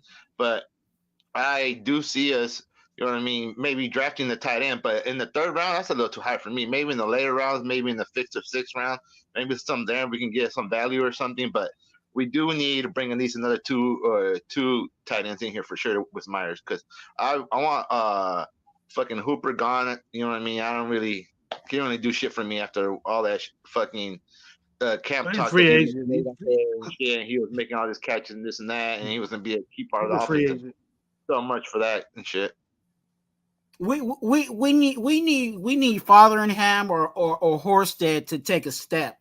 You know what I'm saying? I think if they took a step forward, you know what I'm saying? I think one of them could do the job on the low, you know what I'm saying, low end. You know what I'm saying? I'm trying to think of financials too, right? So if we already got Fotheringham and Horsted already here, if one of those guys could take a jump, they could possibly be that number 2 to Mayer, and we ain't got to worry about it. But yeah, I think we do have to see what we need to do in regards to our tight ends, whether it's in the draft, or of course there's UDFAs out there too. So we have Champ Kelly here, who's actually good at looking at kind of the bottom barrel of talent. So if he can find some gems, hey, we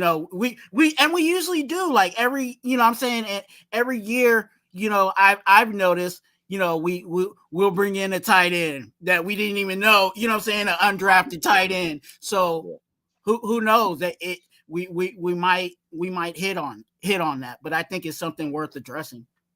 Yeah. Well, the Fotheringham and Horsted, they weren't picked, so they're free agents. So somebody can pluck them. Yeah. So the quality of play from a number 2 pick, second round pick, is going to be lower, drastically lower. So draft a guy.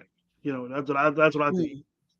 Tight ends are important to me because what I coach, but I look into that area a lot because sometimes they block for you now. The era, the ages of fullbacks is getting out of the NFL, and I think Getsy's probably going to get rid of ours because ours is a free agent too. But the fullback is slowly but surely is going to be out of the NFL unless Gruden comes back or something like that. Or Harbaugh still has it here, but you might see one for San Diego now. Probably might be a switch.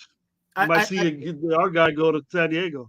It's definitely a preference, and I think we'll see what Getsy wants to do. You know what I'm saying? There's difference in fullbacks. You know what I'm saying? We switched fullbacks, styles of fullbacks, right? We had Alec Ingold, and then we went to Jakob. You know what I'm saying? So, and those are two different styles of fullbacks. They're fullbacks, but there's two different styles that you got there. You know what I'm saying? You got one that's a big body, fullback, and then you have one that's like a Marcel Reese type style of fullback. So it's really up to Getsy, and even if he wants a fullback, or what style of fullback does he want?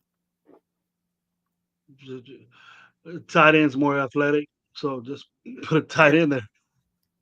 And we've seen that too. I think the Patriots did that one time. They actually had one of when they were doing their 2-3 tight end sets. They had one of them line up as a fullback. It's like, what? Okay. You'll probably see that from Getsy too. You might see Michael Myers out there doing it, or Fotheringham, or whoever we get might do that. Auntie, who you like in free agency? As far as quarterbacks are concerned, if we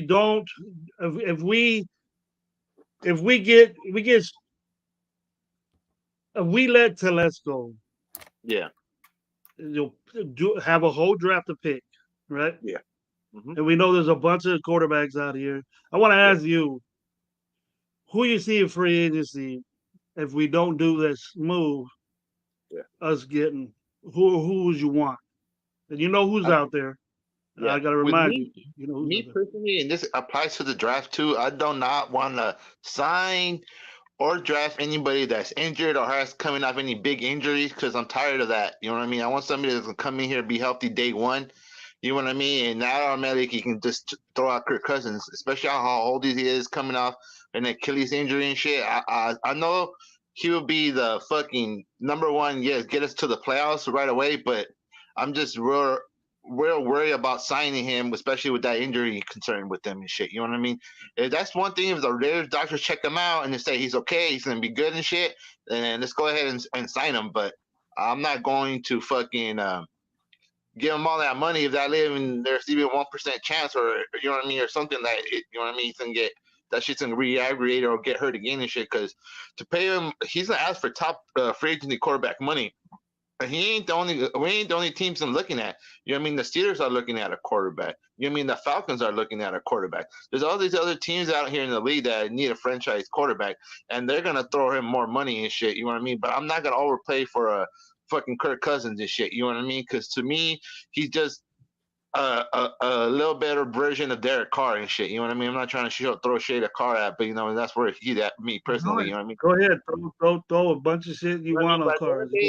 There's one name I know he ain't a real sexy name, but you know I wouldn't mind him just bringing him in here just for some competition with the AOC and the rookie quarterback, and that'd be Gunnar Minshew. You know what I mean? I wanted him a couple of seasons ago. I actually like him personally. You know what I mean? I'm not saying he's the best quarterback, but he can come in here and maybe win a game or two. You know what I mean?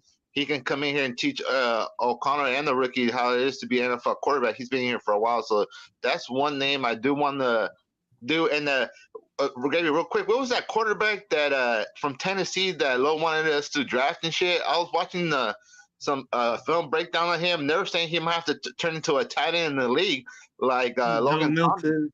This year, Joe Milton. Yeah, Joe Milton. Or hit it. Yeah, you know what I mean? So they were saying he might have to change to a tight end in the NFL and shit because he's just so inaccurate as a quarterback and shit, dog. So I just thought it was funny shit. I know that was Lowe's guy, but just a little funny thing that I was watching some film and shit, and I just thought that somebody brought that up that he might have to move to tight end and shit, especially when Lowe's. I hope Lowe's watching. I hope Lowe's watching right now. You get that feeling. It was a charm. Told him, well, watch this Joe Milton. He watched a bunch of tape on him. Oh, this guy has a strong ass arm and all this. And what? After all the quarterbacks, you pick this guy, and that's the way I feel. That's the way I feel when everybody's talking about this Rattler guy. Yeah. You know, I don't think that he's, you know, the project. You're gonna have to wait a couple years.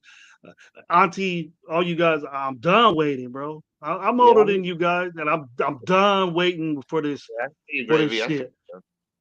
And it, I would rather get a, you know, so your guy was Cousins. Yeah. So all this Fields, Baker Mayfield. I don't want any of them. All that you don't want none of them. No, the only thing is too. I wouldn't mind Fields, but I'm not gonna trade two second round picks or 2/3 for him. You know what I mean?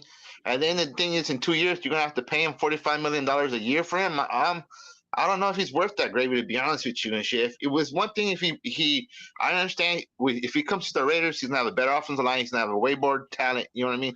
It's gonna be night and day. You know what I mean? But in those 2 years that he's still under that rookie contract, because he still has that 50-year option, he can prove to me that he can be a franchise quarterback. Then I'm willing to pay him.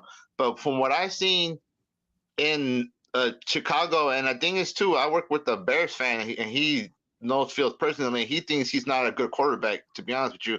Because there's a lot of time Lou Gexey was running these wide receivers wide open, and Fields couldn't hit him, or he was overthrowing them and shit, and it was just a little embarrassing sometimes. You know what I mean? So that's the only thing that makes me worry about getting Justin Fields, especially you're hearing this from a long life Bears fan. You know what I mean? I've been working with this guy for a couple of years, so you know what I mean? That's why he wants to get Caleb Williams and just trade away Justin Fields. But the only thing he's worried about Caleb Williams, and the thing a lot of people don't know about Spencer Rattler, these guys are listed at 6'1", 6 foot in college. So what happens when they actually go to the scouting combine and they actually get married and they're actually under 6 feet or 5'11" and shit? You know what I mean? I'm not comfortable drafting the quarterback. Name me one quarterback under 6 foot that's been successful in the NFL besides Drew Brees. Baker Mayfield, the Tyler Murray's been, suspect on and off. You know what I mean? None of these quarterbacks that are around 6 foot has having a lot of success in the league. You know what I mean? That's why if we are going to trade up into the top 3 picks, I want Drake Mays or Jennings Daniels. Those are only 2 quarterbacks that I really want to move up for. But I'm still iffy about Caleb Williams just because what I've seen, the couple games I've seen in the league of USC FM this year. He holds the ball a lot too much for me personally, but at the end of the day, everybody says he's a generational talent. Yeah, but he's not going to go to the best situation with the Bears. You know what I mean? It's one thing going from the beautiful conditions of playing football in USC to playing the fucking windy outdoors in Chicago. You know what I mean? It's going to be a whole different thing, but we'll see what happens. You're right. And still going to Chicago with just one good receiver. Yeah. DJ Moore. DJ Moore's a good. He'll have somebody to work with.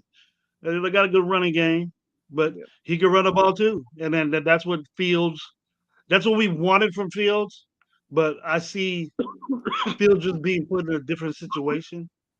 I mean, with the same coordinator, but we have to realize that the coordinator AP just let Getsy say, do what you want. Yeah. He goes, I want to run the football. Part of running the football is with your quarterback nowadays. It has something to do with your quarterbacks. So we got a guy that just stands there, then he's gonna have to sling the ball and move, to create something on his own to do that. But if I if free agency came around, and then I've been hard go for Fields. Yeah. But I also like Russell Wilson too with the experience. I don't give a shit if the nation ain't gonna like him or he's not gonna be a Raider. Jimmy Garoppolo wasn't a Raider. Neither was Hoyer. Neither was the 52. The 13 other quarterbacks we have weren't Raiders that lasted 1 year either. So as far you could hear about locker rooms or whatever, but Russell Wilson, he won a Super Bowl. He had a good year, great year last year, under some duress from a coach that probably ain't gonna do any well in this division. It's be the same unless he gets his team moving.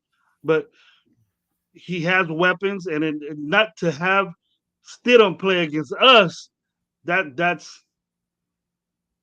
shame to Russell Wilson, bro. To me, Russell Wilson still has it. To me, no, you're right, Grady.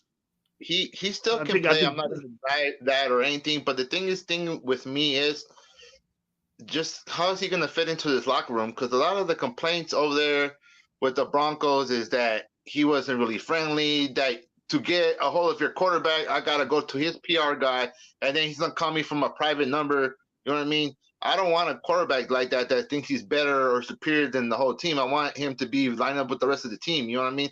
That's why I don't think Russell Wilson will fit in here. I'm down to go sign him as a player, but it's just all the stuff in the locker room. I'm worried about bringing him in here just because of that. Because we have a good thing going right now, Gravy. I don't want to fuck it up.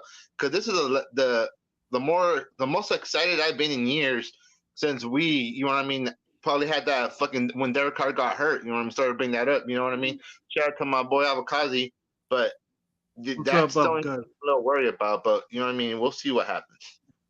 Yeah, I think either quarterback. I think with Fields or with with Russell, I think they would be coming to a better situation than what they left. And with that, I think there is some positives. I'm not saying that I'm totally on board with Russell Wilson either, but I'm just saying he would be coming over to a better team-wise. I think he'd be coming over to a better situation. So I we'll see. I like the narrative on Fields. I like the fact that he would come in to an offense that he already knows. It's not like he has to figure out a playbook. He knows the terminology. You know what I'm saying? Of course, his weapons, again, he's coming to a better situation.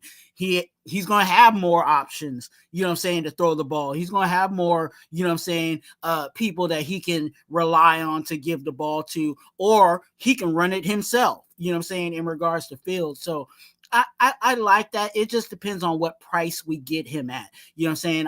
I'm okay with a third round, maybe a third, maybe throwing a fifth in there, if that's what makes them feel a little bit better about the situation. But yeah, that's as far as I'm gonna go with Fields. To be honest with you guys, I gotta go. I gotta get ready. You know what I'm saying? I gotta put on the cologne and everything for Shirley. There you go. Because me and Shirley got a little thing going on tonight. So there you go. But I definitely had to show up to show love. You know what I'm saying? I got much love for you, Gravy. So anytime appreciated, bro. You send the bat signal, I'm definitely gonna come through. And Auntie Six, I got much love for you, brother. Good seeing you, brother. Shout out to the congregation as well. Hey, much love to the congregation. And have a wonderful night tonight, bro. Have a good one, Hey, I will. You know what I'm saying? Any night with Shirley's a good night. You know what I'm saying? I don't want to see. I want to see no monkey bites on the back of your neck. All right? We know who's dominant there. Hey, you gonna see me over here with a turtleneck? Hey, have a nice night at the Ahern, bro. Hey, blessings to everybody, man. Blessings to everybody. You too, bro. All right, Auntie Six and Gravy, man. Raiders, outsiders, legit. Good. Glad you came, bro. Yeah, Gravy. Oh, there's my boy right there. My boy came out ready to live. He's out of DJ Shot. Gonna be out there singing today, mixing it up. Yeah. I'm glad you said that, bro. That I'm hearing comparisons with Russell Wilson. Yeah. And those two are adequate. I like what you said about Gardner Minshew. But one thing I have to ask you is you think Gardner Minshew and AOC will be a competitive type battle? To be honest, I hear that a lot, bro. I hear that a lot. No, to be honest with you, I don't care what anybody thinks, but to be honest, I think it will be because he's a veteran. He's been in this league, you know what I mean? And AOC's, you know what I mean, in the second year and shit, and then put in the talented rookie that we drafted in the second or first round, and that's going to be a deep quarterback room, and shit, you know what I mean? Mm-hmm. One of the better ones that we had in years, because, you know what I mean, we had some horrible quarterback room back in the days and shit, you know what I mean? But that's one thing I don't think Gardner Mitchell wants to be a backup. I don't think so either. But the thing is, he's gonna have a chance to compete because if he even stays with the Colts, I think Richardson's coming back. You know what I mean? And he's gonna take the number one spot. You know what I mean? He's a franchise quarterback. You know what I mean? So at the end of the day, he's gonna go where he's gonna go. Because to be honest with you, I think Baker Mayfield's staying with Tampa Bay. I think probably Kirk Cousins is probably gonna go back to Minnesota, but they're a little hesitant to give him a fully guaranteed contract. Because that's what he's looking for. He's looking for a fully guaranteed contract, from what I heard. And that's why Minnesota's a little hesitant to give it to him and shit, especially off the injury he's coming off of. But the thing is, too, the Minnesota is going to have a edge over all of us because supposedly their doctors are the ones that did the surgery on him. So they're going to know the best out of anybody and shit, how he's coming along, if he's actually going to be ready to start training camp. So I'm just a little worried, especially after everything we had to deal with. Tyree Wilson drafting him at 7, him being injured and shit. I just don't want to draft nobody in this draft that has any injury history or injury concerns. Like, I would love to draft that defensive end or tackle from UCLA, but it's just all that injury history. You know what I mean? I love the quarterback from Washington and shit, but the 2 ACLs he's had before, I'm a little worried about that shit too, Gravy. You know what I mean? That's why I don't want to draft them guys, especially after. What guy you talking about there with two ACLs? Penix? Yeah, Penix and shit. You know what I mean? Those 2 ACLs he had before. So I'm just a little worried about. I want somebody to come in day one that's going to produce. That's why I wouldn't even be worried about just chilling at 13 and see what happens and shit. especially too if the Redskins, the Commanders trade up to the number 1 pick and shit, and then they take Caleb, and then the Bears take fucking Marvin Harrison at fucking 2, and then we're able to get up to the 3rd pick and get fucking Mays or fucking Daniels and shit. That would be an ideal situation and shit. But anything is still possible, and I'm just excited. This is the most I've been excited in years for the season to start, man. It's not even free agency has started, and I'm already looking forward to it. And it And that's just what we've sucks. been saying, bro. We've been saying that, man. I've been saying it. This is the most I've been just waiting. Yeah, The just waiting to see what we're gonna do in free agency is gonna affect to see yeah, what we do in the draft, and then that's how it usually is.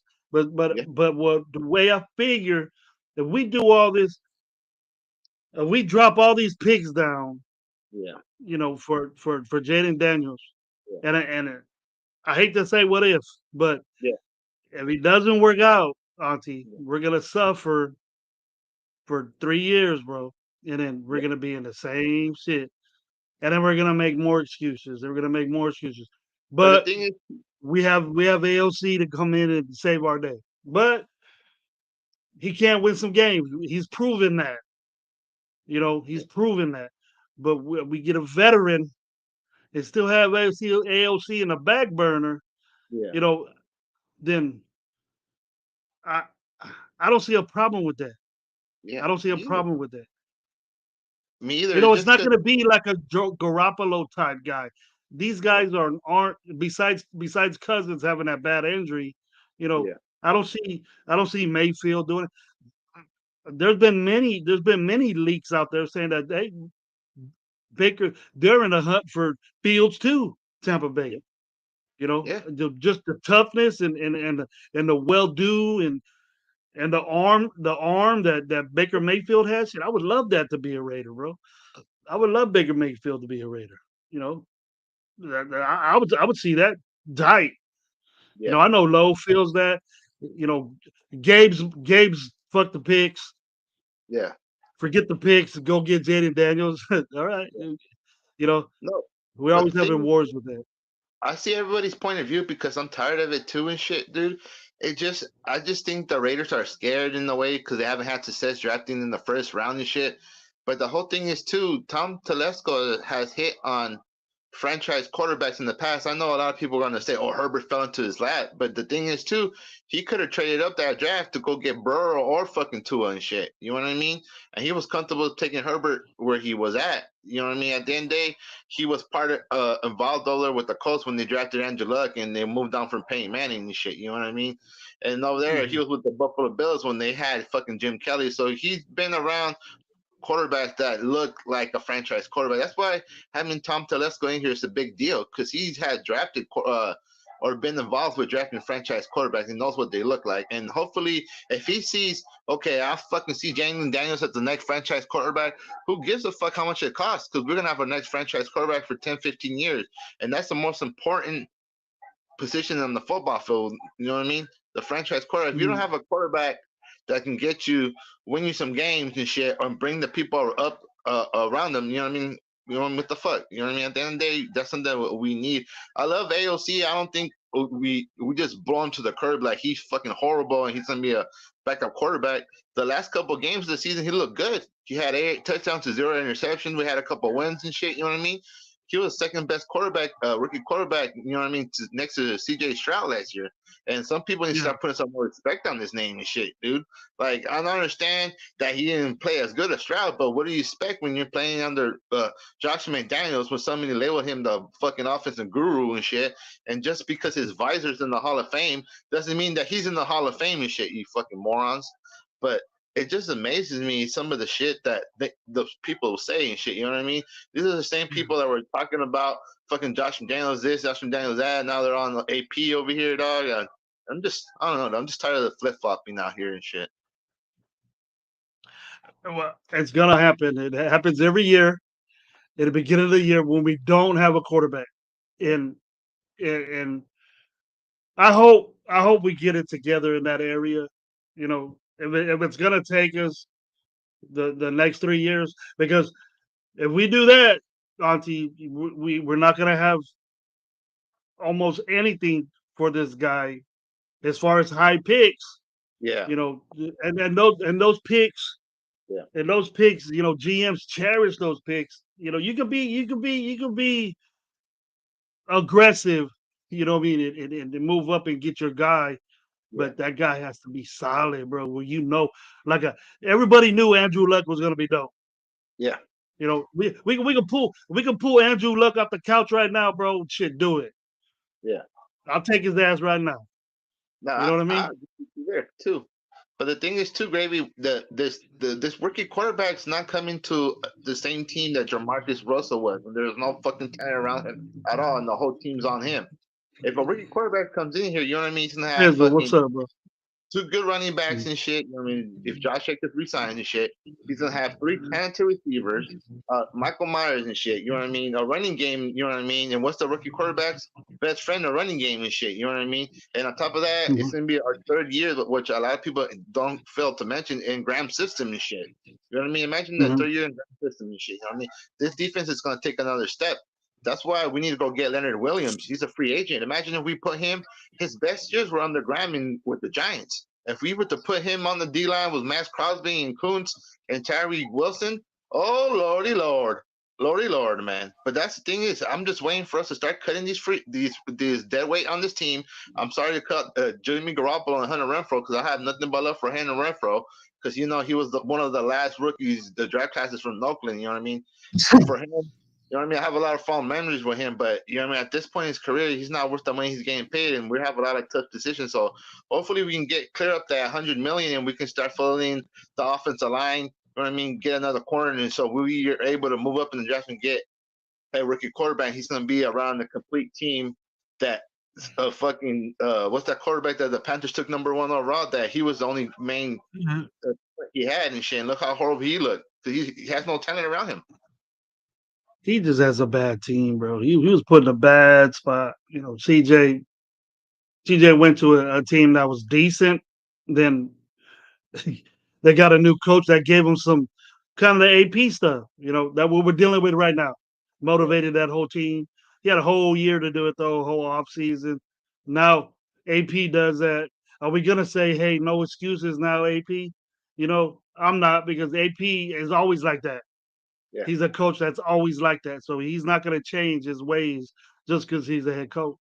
And I'm real interested on this quarterback thing. You know, either way, I think it's going to free agency. I see it better, but as far as you know, young guys, I just don't want to wait. I don't want to wait. And then you're gonna hear in the chat, Auntie. You're gonna hear it. If you have a show, you're gonna hear it. Oh, give them a couple years.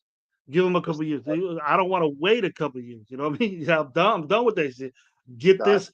I want to get that situation right, and instead of waiting. Yeah. And if we pick a guy that high, he should play right off the bat. There should be no issues, no competing or whatever. Yeah. He should play. Yeah. No matter who it is. You know, I like Drake May. You know, I pretty much think Caleb's gone, but I like Drake May and I love Jaden Daniels. You know, but the risk of trading that many picks for that is drastic for me. Gravy, I got a guy coming up. Haven't seen in a minute. Anxious to see what his excuses is why he ain't been in the nation for a while. Avocasi, what's up, brother? How's it over there down yonder? It's cracking. Gravy on 6. How you doing, bud? Sleepy, man. I just woke up, so still got sleep in my eye. God damn it. It's morning. Anyways. Morning over there. Yeah. Yeah. Well, I had a late one last night. It was 9:30 in the morning, so yeah, it's not too early. Had a bit of a beauty sleep, so yeah. You getting ready to barbecue my dinner a little bit, man. You over there waking up to breakfast. What'd you say? Barbecuing dinner? I'm getting ready to barbecue dinner, and then you're waking up to breakfast. Yeah, you got to remember I'm in the future. Yeah. I'm 12 hours ahead of you. So no, wait, 16 hours. You're on the West Coast, yeah? Yeah. Anywho, smack in the middle of California. So what's up, Abakazi? Haven't seen you around lately. You've been busy, supposedly. What's your takes on all the? I'm not sure if you listened to the show. You probably were asleep, but me and Auntie, we were talking about the quarterback situation and all the rumors and sayings that what's going to happen with the team as far as moving up drastically and giving up all these picks or doing something in free agency, and letting AOC sit around a little bit and probably be our quarterback later and get a decent backup. What's your take on that? I heard what you said before, in regards to like if we make the right moves, like if we swing for the fences with a quarterback, and if it doesn't pan out, we might still be okay, being that we know that O'Connell is on his rookie contract. We're going to have him, well, we should retain him for the next 2-3 years at least. And we know he can play.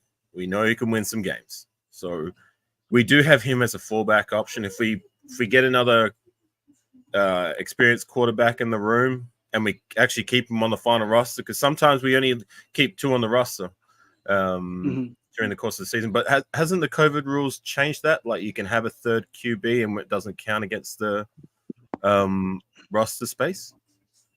So still a thing. You can keep one on the practice squad if you want to. You have an emergency quarterback, a backup quarterback, and a starter. But isn't it now that didn't the rules change? Maybe I'm wrong, but like didn't the rules change that you need to have like 2 QBs on game day at least? Yeah, like one starter and two behind him, as like one backup, one emergency. No, what you're talking about, Abakazi, is the third quarterback. He's able to dress, but he don't count to the 53 or whatever. How many you're allowed to dress for the day or whatever. I'm not sure how many players you have. Say, for example, you're allowed to dress 56 players. The third quarterback doesn't count toward that 56. He's able to fucking still dress, and he's not going to count against that. So that's what you're talking about. That's what I'm trying to say. Yeah, like I'm disregarding that. Yes, I know you can keep a QB on the practice squad, but I heard the rules had changed. Whatever the case may be, like, but back to your point, like if we get an experienced guy in this free agency class, it might be a good contingency. It seems like on paper would be a good contingency plan to have, just in case if we do swing for the fences. And this is what I want to do. I do want us to swing for the fences and get ourselves a quarterback. Don't ask me who, because I haven't looked at any tape on anybody, so I'm not the right guy to ask. Like, what prospect do I want? I'm not going to pretend like I know this player and that player just by googling his stats, right? So I've only heard one. There's only like one name basically that's pertaining to the Raiders, and that's Jaden Daniels. Yeah, so I know about that, and I know it all makes sense. But like to me, I cannot make it a fair assessment on the guy because I have not watched him play a snap. That's all you got to do. That's all you got to do. But I do think it is time. And I've said it on a few lives previously. I know I've taken a bit of a hiatus, but like when I do get asked the question, like it is time for me to swing for the fences. We haven't done so for since Russell Wilson. Talking about Russell Wilson, Jamarcus Russell. We haven't done it since then. And how many times have we drafted a QB in the first round? Like I believe only about 3-4 times in our history. We've only taken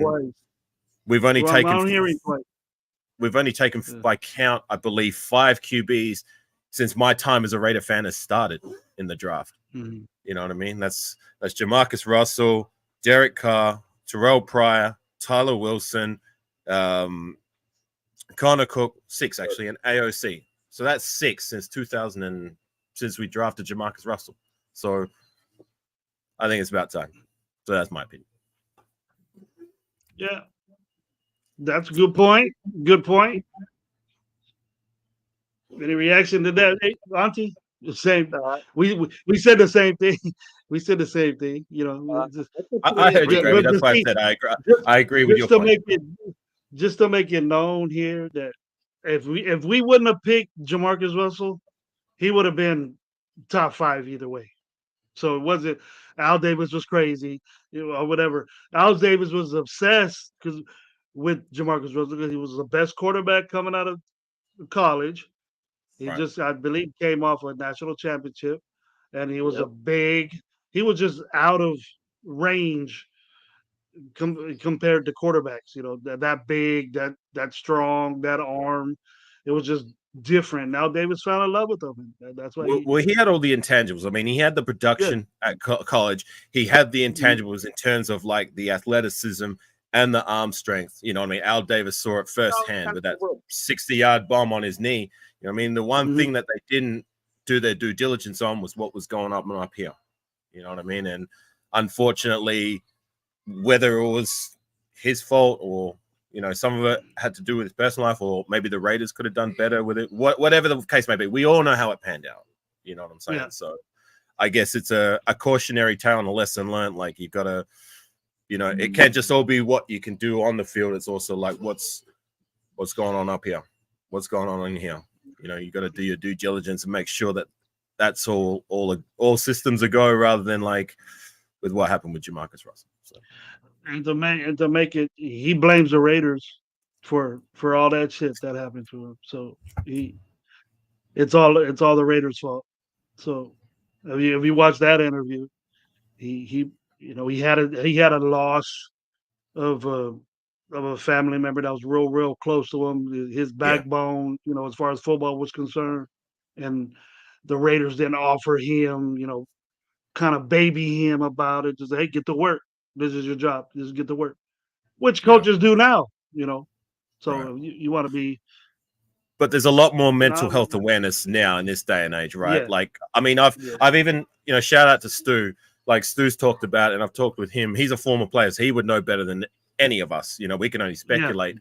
And even he can attest to like back around that period, it was just like, suck it up, get on the field and do your job. There was no like real awareness to that there is now, which is a good thing. You know what I mean? Like, like anything in life, you're going to evolve and change your way of thinking. There's a lot more awareness to these kind of things. So maybe in this time, in this day and age, Jamarcus Russell may have had the support system that could have helped him become more successful, but we'll never know. I mean, that's history. So, yeah. What do you guys think is happening with Jacobs? I think he'll come back. I seen a short that Harbaugh's going to give him some big money to get him. More money than he can count. But the thing is I laughed at that because my buddy's a Chargers fan. He sent me that you're talking about.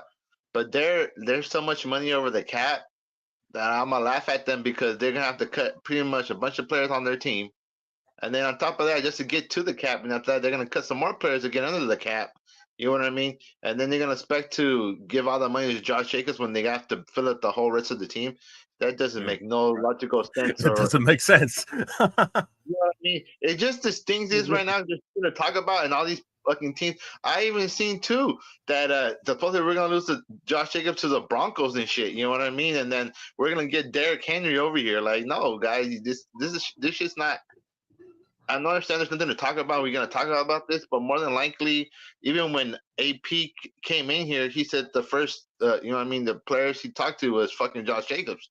And he considers him one of the leaders and stuff in the heart of the team and shit. You know what I mean? And for him to do that and then let him go on free, he's not going to be a good look. So I think Josh Jacobs is going to come back. I'm not going to tell you the numbers or anything because I don't know that, but I do expect Josh Jacobs to be back on the team-friendly deal and at least in the 2-3 year deal, which I'm hoping like that.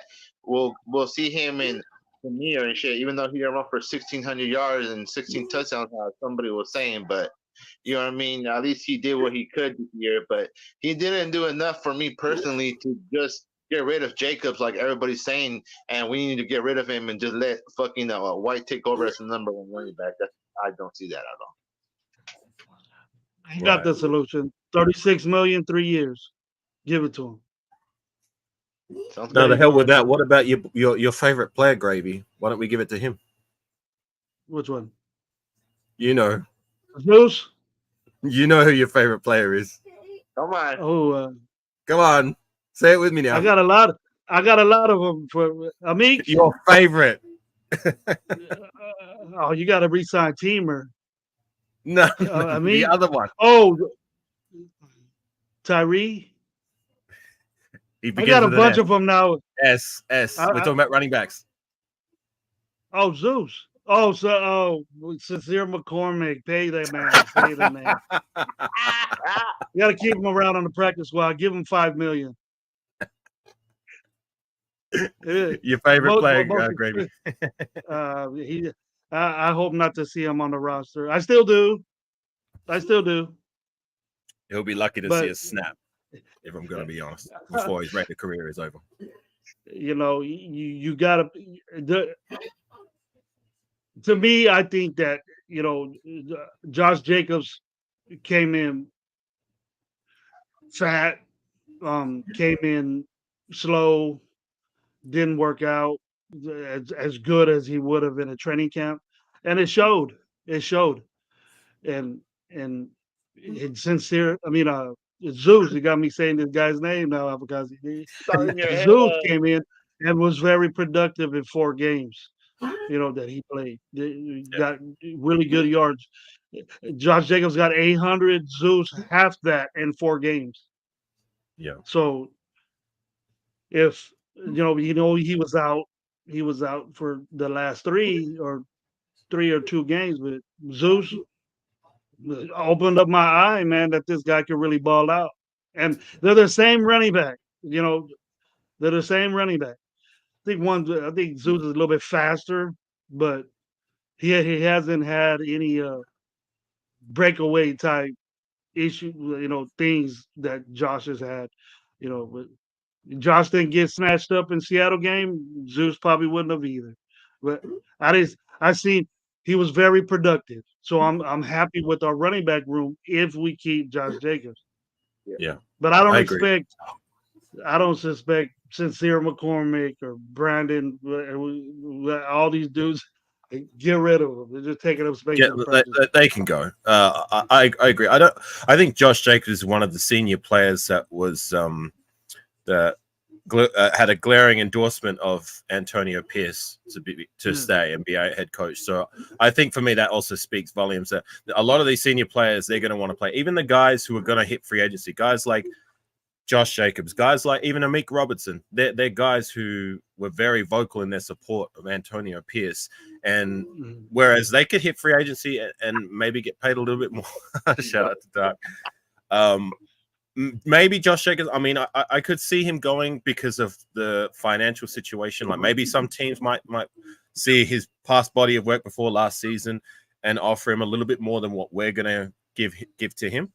And he might look at it from a financial position like, right, I'm only getting older. I'm a running back. My clock is ticking. You know what I mean? So I got to maximize my value now. You know what I mean? And as much as I want to stay with the Raiders, I need to think about my future and my family. You know what I'm saying? So I could see him going from that perspective. But when it comes to what I believe is in his heart, he wants to be a Raider.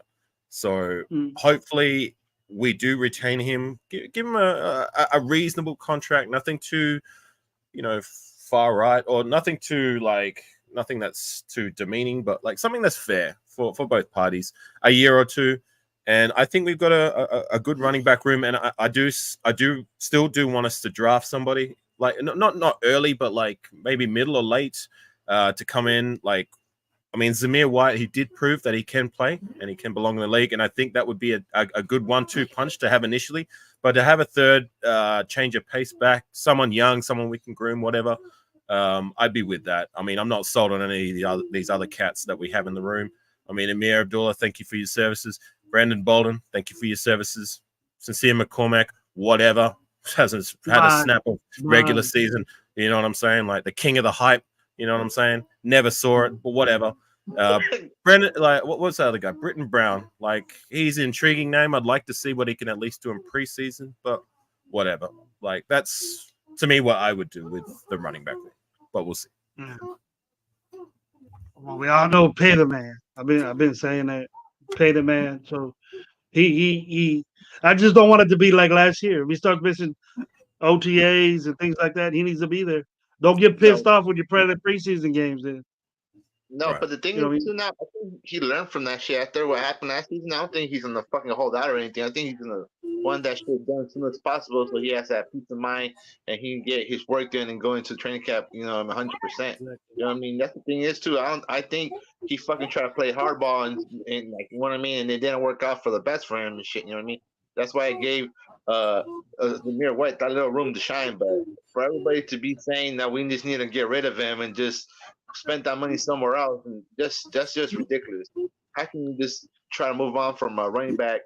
I mean, for one of the best running backs you had in your league, I mean, in your team for years and shit, for somebody for 4 games and shit, you know what I mean? You don't know if you can handle the workload, or you don't know how it is at all, you know what I mean? So that's the little worry thing I'm in. So I'm just more comfortable having both of them in the backfield, and then drafting somebody like AR said. You know what I mean? Maybe a DeAndre Washington type, a little speedy back to come out there and catch the ball. DeAndre Washington, Jalen Richard. You know what I mean? Jalen Richard, you know what I mean? Something like that. So that'll be something I really look forward to. We need a Jalen Richard type guy to block. Right. I was pissed off when we got rid of Jalen Richard. I was mad.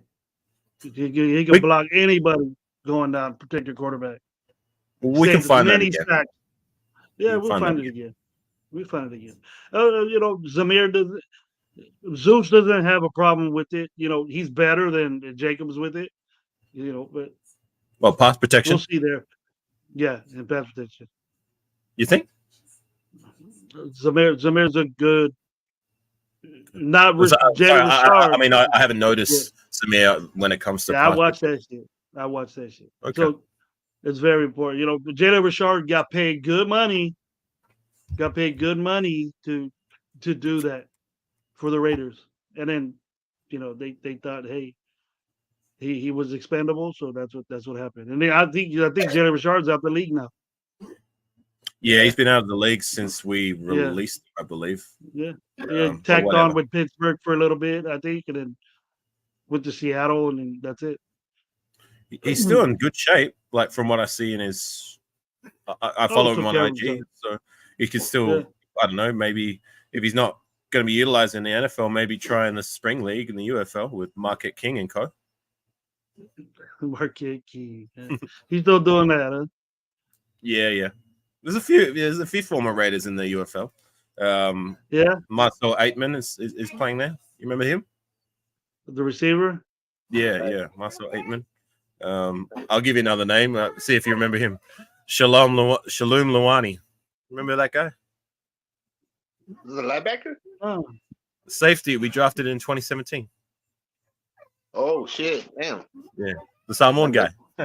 Shalom Luani. Shit. I don't even know them games started yet because I keep seeing the commercials, but I've seen starting soon, and then I don't. Those games are on. You can watch them. The UFL. Yeah. Yeah, sorry, I better get going soon because I got to take my dog out. But I did watch the XFL last year quite a bit. My team, the Vegas Vipers, they absolutely stank, and now they're not even in the league anymore because they suck so bad. Who's the coach? I think he was a former Raider coach, but it was bad. Like it was really bad. Was it the one? What? God damn it! It was coach. Yeah, that shit broke my heart because I have a fond memory of Rod Woodson. We had that fucking interception against the Broncos and shit in Denver and shit that led us to that Super Bowl run and shit. But it was Rod Woodson. Rod Woodson's dope. Yeah, he was in my book. He's dope. It was bad. Player. Man, I gotta make sure to check those out, man. I gotta make sure to watch it. I always like to watch football. Gives us something to do in the off season. But what I've actually been doing of late is to pass the time. I've been going and watching classic Raider football because I started playing some Tecmo Super Bowl. Shout out to Raider Critique. I'm going to be playing him on stream, but like just to get familiar with the roster, I've been going back and watching like the season from 1995 because I have no idea how that season went. So just as a bit of fun, go back and watch it on the classic Raider channel where they on YouTube where they got every game uploaded from that season. It's been fun. I watched the first game where they returned to Oakland, and the Coliseum was packed out. It was rocking. Maybe you might remember that, Gravy. It might be your time. But yeah, it was a good game. It was Jeff Hostetler and Napoleon Kaufman's rookie season. Who else? Tim Brown, Chester McLaughlin, Greg Beaker. Do those names sound familiar to you, or is that before your time? Yeah, all those good, great Raiders, all those guys. Napoleon Kaufman was dynamite, bro. I love the Napoleon Kaufman. Linebacker. Napoleon McCallum, he's the one that got that injury. He was a good, solid running back for us. Jeff Hostetler always had love for it. He was a weirdo. He was not that bad. No, he was. I had no problems with Jeff Hostetler. He threw live up to some dumb stuff, but he was decent. Yeah. He was a Super Bowl champion at one point in time, wasn't he? I think with the Giants. With the Giants, not with us, but with the Giants. I think he took us to the playoffs. Hostetler. So, yeah, we have good. Hostetler was good. Hostetler was a pretty good quarterback for us. I mean, he's not Jimmy Garoppolo. That's for damn sure. You know what I mean? He's tougher. He was a tough guy. He's not Brian Hoyer. That's for damn sure. Jeff Hostetler was tough. Yeah, tough. That's one thing I remember him being about. He get up. He looked. He was a little skinny guy, lanky, tall, but the porn mustache as well. Yeah, that porno mustache we talked about. You have that Minshew. Who would Minshew have that little porno stash now? Yeah. Something like that. I think that's so. That's the way Jeff Hostetler looked like, bro. Like that. I've seen some footage as well, where I think at that particular game they showed footage of like the season before where Jeff Hostetler got into a fight on the sideline with oh god, who was that head coach that Stu keeps talking about? He used to be a former lineman with the Raiders. Art Shell. Yeah, Art Shell, where Hostetler's fighting with Art Shell on the sideline. And then Art Shell says, he points to Nick Evans. He goes, "You sit your ass down." Looks at Nick Evans. You're in. Get ready. And then Jeff Hostetler tries to get on the phone to Al Davis, and Al Davis doesn't speak to him. But like the offensive coordinator who's up in the booth speaks to him, and he's just yelling over the phone. That was the first Art Shell coaching stint was a good one. I remember that one. That was good. The second one. And Timmy Brown was young. So they had Timmy Brown out there returning punts, bro. Right. Until he busted his knee. Fucking said returning punts. Shout out to AR Stream of Techno Bowl. He was playing with the Raiders, right? Gravy. And he goes with Tim Brown to do a kick return, right? Was it a punt return or kick return? I wasn't sure. My first kick return. Right? He fucking just catches the ball. He takes like 3 steps. He gets tackled, and then Tim Brown gets hurt on the first play. He touches the ball. He's on the cut out the game. Exactly what happened during that game. And then, but never seen Tim Brown play special teams after that ever. That's when I got James Jett back there. Yeah. James Jett. It's that's another thing I enjoy about learning about these former players. Like I had no idea we had like Olympic sprinters who won gold medals that were a part of our roster. I mean, we've had 2. Do we have more than that? Like we had James Jett and Larry Brown in the 80s, who was another men's relay. Sorry, Larry Brown was one of the craziest free agent, overpaid. Speaking of overpaid, that Al Davis ever did. This guy returned what 3 kicks in a game for Dallas. I think it was a playoff game or something, and then the next thing you know, he's a Raider. Al Davis loved that so much. Who was that? Was it the Super Bowl? Yeah, it was the Super Bowl. He got Super Bowl MVP. Oh, that's that cornerback. We were talking about him on our 2-4 show. What was his name? Larry Brown. It was Larry Brown. Oh no, sorry. Who was that other one who was a gold medalist in the 80s? We were talking about him. I forgot who you're talking James about. Jett. No, it was James Jett was one, but I'm gonna have to go back. I'm forgetting which one. I thought it was Larry Brown. I got got my names mixed up. Just give me my. There was another one that used to work to 24. We did a show about this, and he'll pull it up right now. Give me. Well, we always knew that Al Davis got the fastest guy in the draft, no matter who he was, if he had hands or not. The fastest. Well, guy, I just don't understand how, when people are talking about the fastest players of all time, how these guys are not in the conversation. I mean, how technically they should be by a landslide the fastest players of all time to be not just Olympic sprinters, but like gold medalists. Like that's the best of the best of the best. I mean, come on, like worldwide, not just in America, not just in football. All Eyes on G is saying Ron Brown. Ron Brown, that's it. Yeah, Ron Brown. Thank you, All Eyes on G. All Eyes was his research skills right there. I got researchers on my squad. But yeah, I remember him too. Fast guy, couldn't catch. He was just a returner. But James Jett wasn't too bad, was he? He was okay. James Jett, he was a quality second.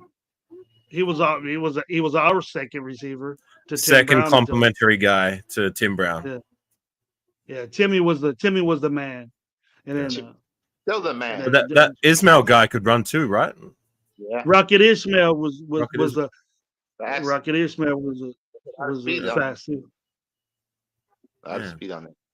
Like I think you had a running back. I think Michael Bush. Michael Bush, I think, was gonna be. Do you guys remember Mike Bush? Michael Bush. You're talking about the guy who complimented Darren McFadden. Yeah. He wasn't a speedster. He was slow. He was a speed guy too. He was I mean, he was a bigger guy. Like where Darren McFadden had the speed, Michael Bush, maybe it was because of his later years, but he was slow. I mean, he was like a shot putter or something. No. Well, he was fast, but fail to realize Michael Bush was actually projected to be a first-round pick that year he was supposed to come out. But he hurt his fucking knee and ACL or whatever, and we drafted him in the 4th round. But he lost all his speed in that injury because he was running away from some guys that were running 4.3s and 4.2s in college. But Michael Bush in college over there in Louisville or whatever. Louisville. Yeah, dude, I remember that guy.